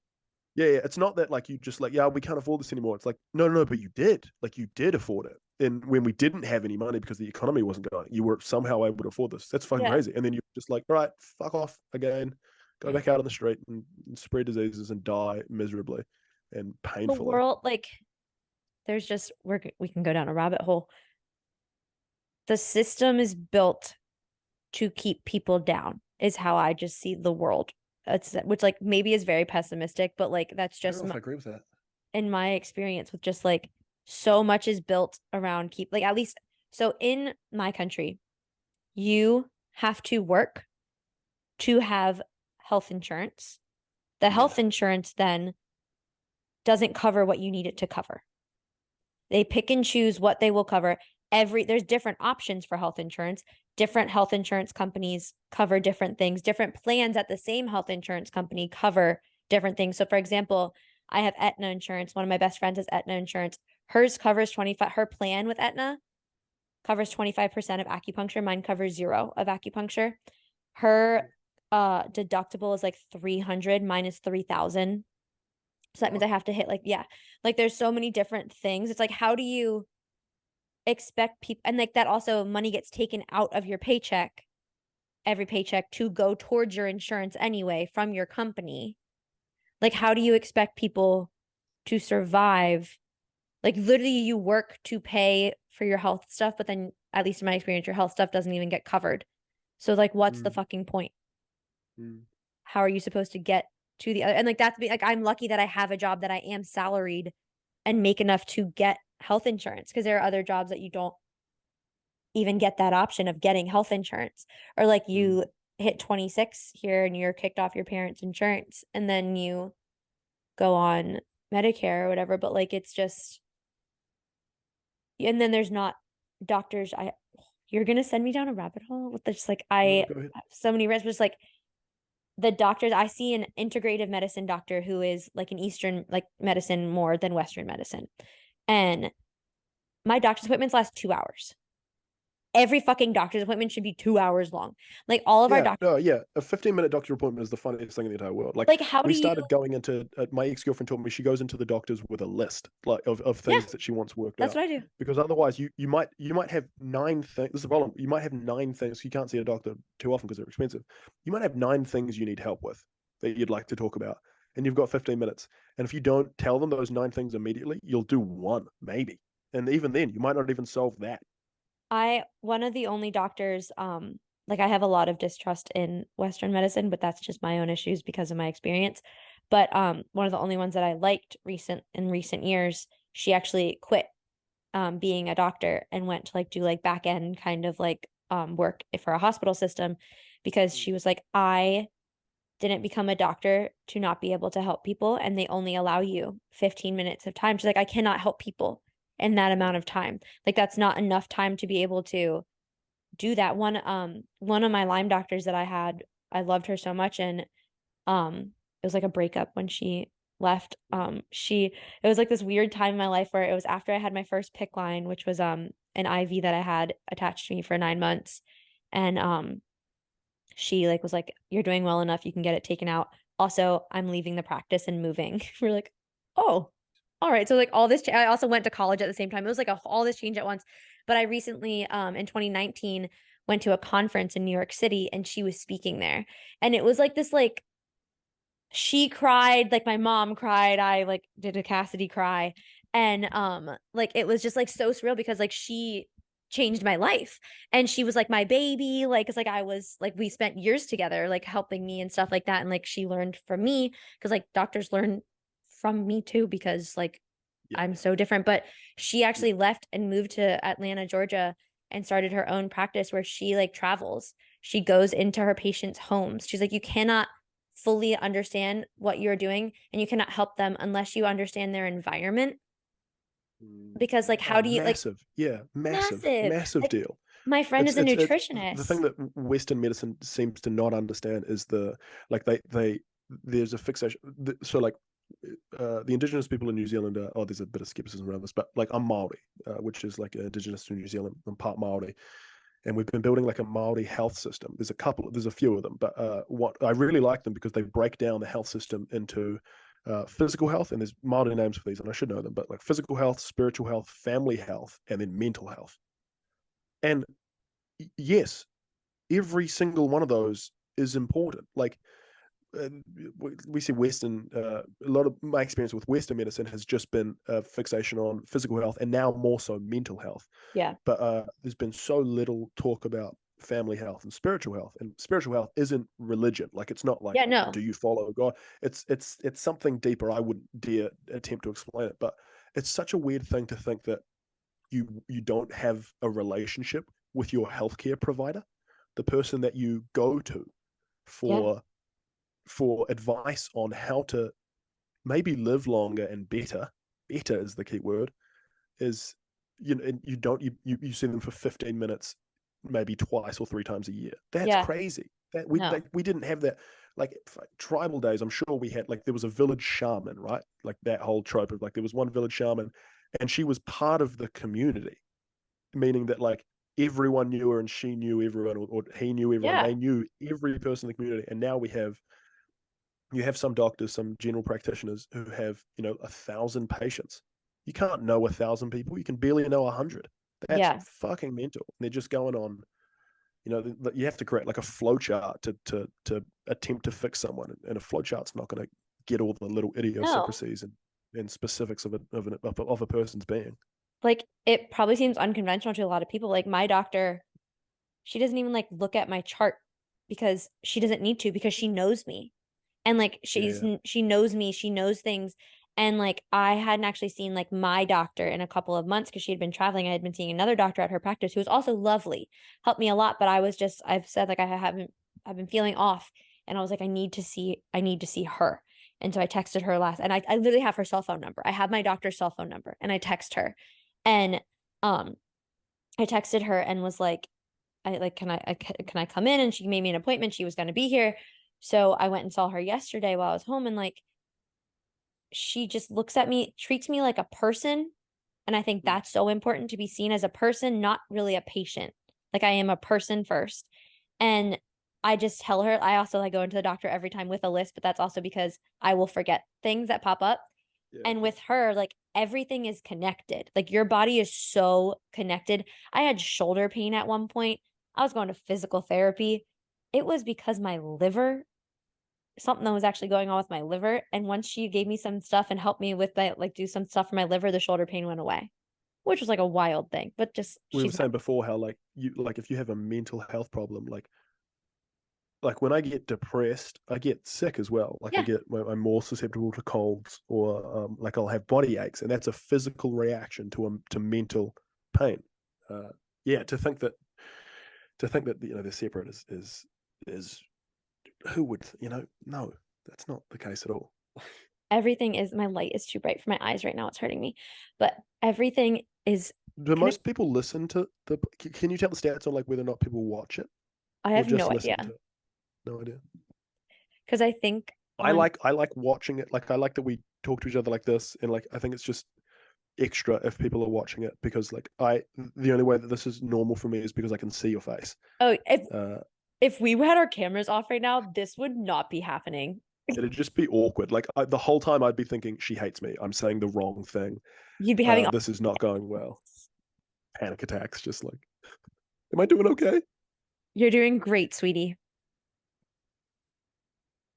I was talking to a friend a while ago, and he was saying how he started a new job, and he's the most bright and intelligent person I know, and he's also a beautiful soul. I don't want another pretty face. And he was saying how he was like, I want to prove to my work that I don't need credit for everything. Like I don't need a gold star for all of the work that I do. I just want to prove to them and show them that I can just do it, and I don't need credit. And I was like, that's great, man.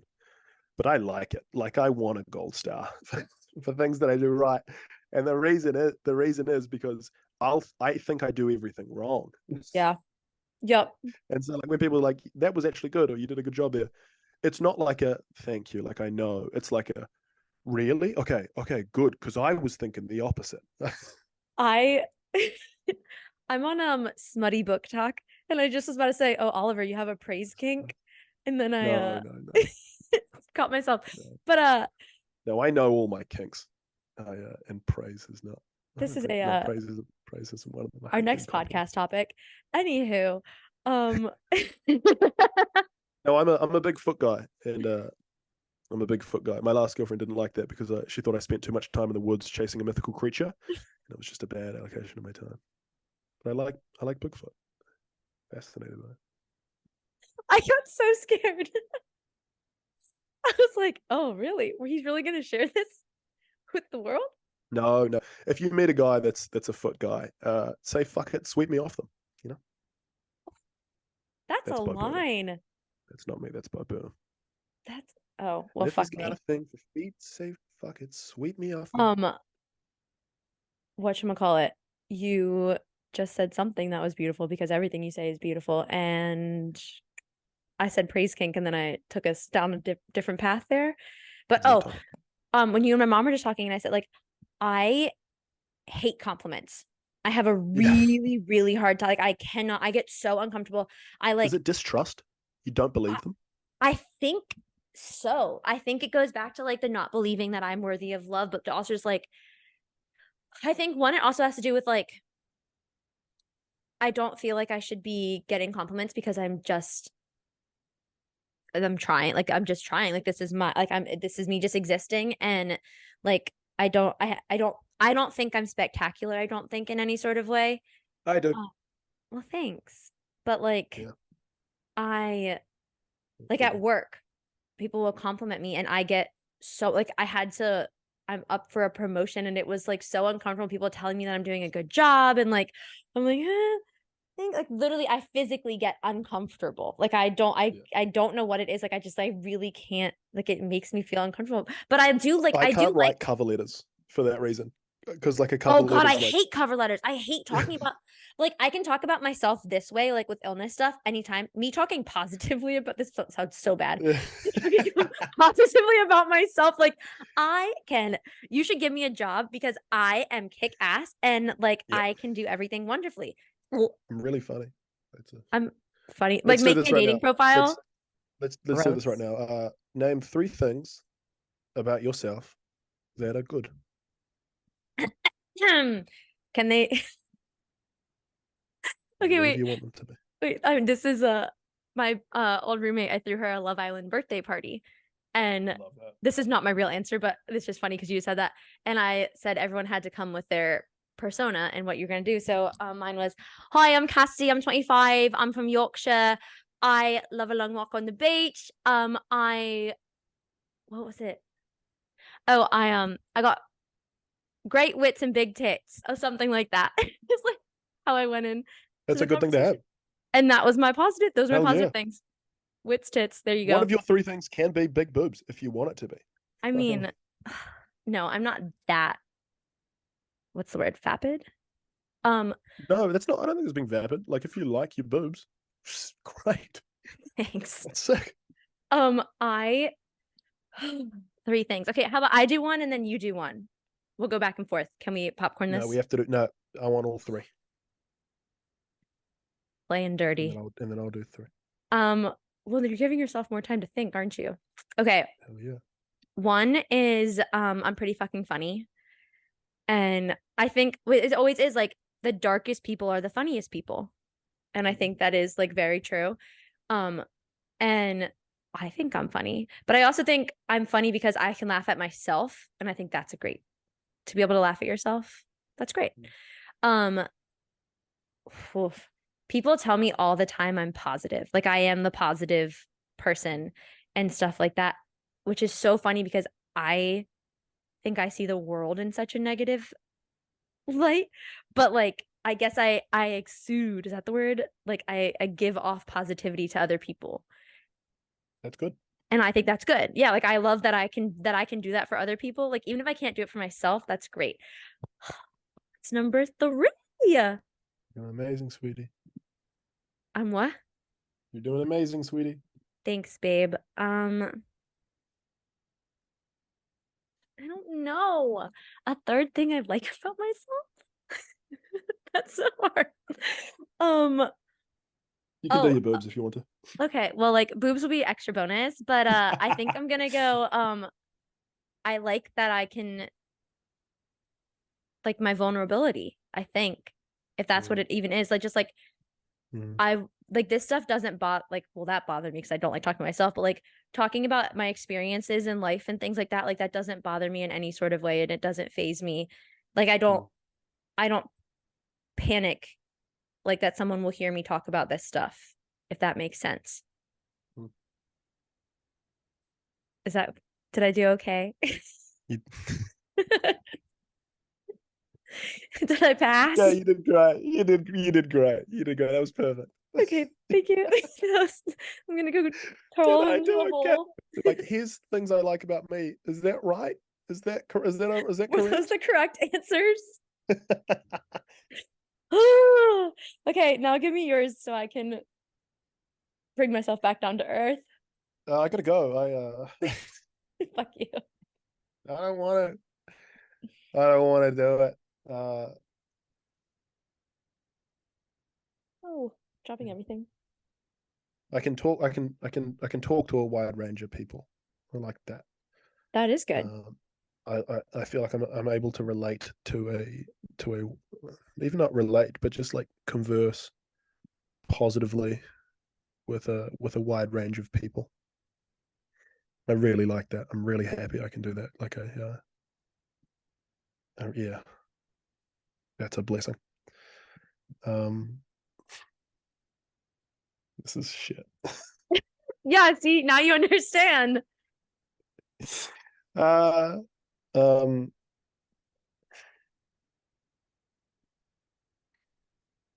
Keep moving forward. I'm quite funny.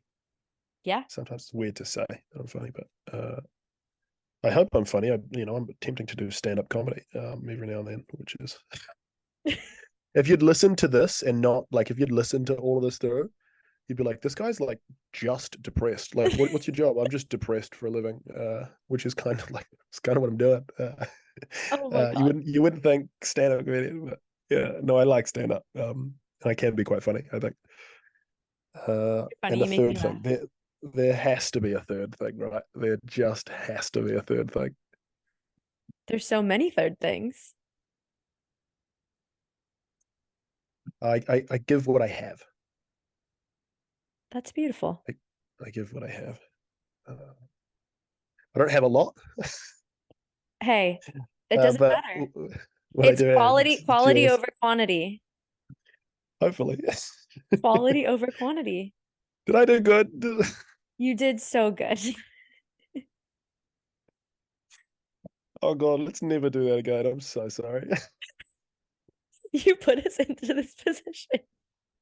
You were halfway through the second one, and I was like, "Fuck, she's gonna make me do me next," and I don't want to. Like, I'm gonna, yeah. We're cutting out. I can't hear you. It's breaking up. That was terrible. That was Oof, terrible. that was Oh, I feel this is the most vulnerable I've felt on podcasts. I've spoken about like suicidality and the state of my mental unwell-being, not well-being, and, unwell-being. and This is the this is point. the this is the bit that broke me. This is the point of the It Goes Without Saying podcast. Vulnerability, chatting with your friends, and Terrible, fucking um terrible. We're both just like unwell right now. Talking about yourself. We should have ended with that because like now I'm just uncomfortable.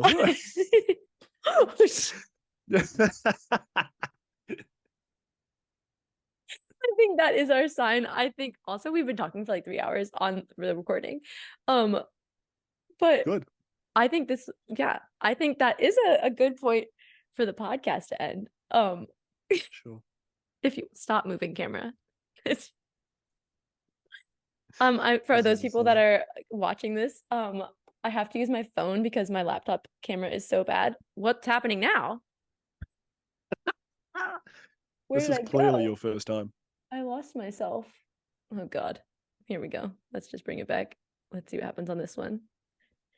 And then that's also me. That's weird. I'm confused. There I am. Anywho, we're just gonna The people cross. just listening are like, what the fuck is going on? We'll cut that part out. Anywho, Don't keep it in. okay. You have to. Oh, so you just also saw, this is my emotional support pillow someone gave me Oh my after my God. hysterectomy. Monthly Oh subscription my God. canceled. That is fucking hilarious. And Cassidy's holding up a pillow with a uterus on it that says monthly subscription cancelled because she yep. got a hysterectomy. Love that for you. And I hold it. The best part is that my 4-year-old niece knows all about the female anatomy because I Good. would hold this pillow and I she'd be like, think. "What's that?" And I'd be like, "Your uterus." And she helped me. She would, oh my God. I fucking love, like, I'm obsessed with my niece and nephew. They are, Good. my niece is me. Like literally, I call her Cassidy. Like she is me. I'll send you a video. We're singing "Never Grow Up" by Taylor Swift this morning. Because that's our song, and she sings Cute. it to me. It's so cute. But she helped me after my surgery because I was home recovering, and I wanted to keep moving because I didn't want to, like, sitting and everything makes it worse. And so she would take me on walks. How So old is she? she's 4. So she Oh, was actually my heart. she was 3.5 during this time when I'm recovering. But so she would come and get me, and she couldn't lay on me or anything because I couldn't hold her anything over 10 pounds. And so she would stand next to the chair and rest her head on the pillow, which was on my lap, and so I could rub her back because she likes me to tickle her back. And That's so then she cute. would come and get me and hold my hand and take me on a walk around. We have a kitchen island. Take me on a walk around the kitchen island and then back to my chair. And today, and we did it like for weeks, and then it got, I could go a little further, and we went around the outside of the house and stuff. Yeah. And she really didn't want me to leave today, and she was like, "When I come home from school today, can we go on a lap around the house?" Oh my Lord. Oh my heart. And I, like, took me a second to Oh think of my what she was God. talking about, and I was like, "Oh my God, you mean from like when I was recovering from surgery when you helped me?" I love that. That's a beautiful memory for her. Oh, that's so fucking cute. Oh, that's so gorgeous. I actually think you and her would love each other. Like, she literally, like, every person she sees, she's like, "I love you, sweetie. I love you." Like, Oh, like strangers in the grocery store. Sometimes you tell her, good, like, and she hugs every person, and she's like, we call her, she's like an good. emotional support human. Like, Oh, yeah, just the more app. love in the world is a good thing. Just more love in the world I think is a good thing. So You know the Ed Sheeran song "Give Me Love" when he just starts screaming, yeah, "Love me." That's how I feel. perfect. Love me. Um, I saw him in concert. Fucking fire with that oh, song. isn't he incredible? Like, life changing. Life. He's probably the best performer. He's probably the best performer in the world at the moment. And you don't know until you've gone, but like Ed Sheeran does an entire concert By filling a himself. stadium of 100,000 people with himself, a guitar, and a loop pedal. There is It's no backing band, and he does all of his songs, and it's honestly one of the most impressive things I've ever seen. Like, it is so, like, mind-boggling. I remember sitting there crazy. and I was with my parents and their friends, and they, like, know Ed Sheeran, but, like, don't know Ed Sheeran. And, like, they were like, "What the fuck? Like, this guy It's is just him. incredible. It's It's just literally him. just him. It's just magical. Magical, magical.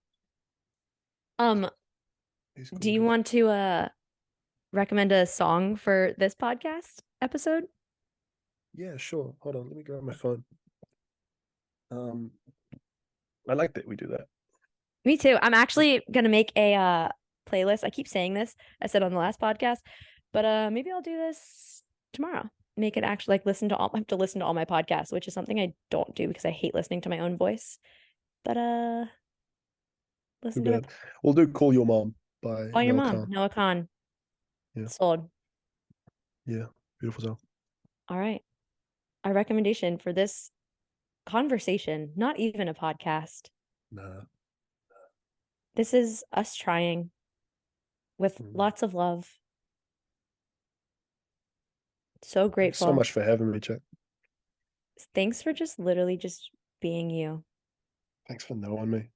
Thanks for watching me exist. Anytime. It's a pleasure and an honor to be viewed by your eyes. You need to write like poetry or some shit. That was good. That was a line. Not everything's a line. No, but it was good. And I appreciate. See, once again, that's like a compliment and I don't know how to take it. So I'm just going to make it a joke. But I just like being in your presence. So there's that. Thank you so much. Everybody go follow Oliver if you're not one of the 500,000 people that already follow him, because what are you doing? But also just be kind to one another and love each other. Let's not be Ellen DeGeneres. Let's not do that. I heard it as I said it and I was like, fuck, that's Ellen's. Be kind to one another. It's a great message, though. Thanks, Ellen. It really is a if good only she listened to it herself. woof. Woof. God damn. People No, these days.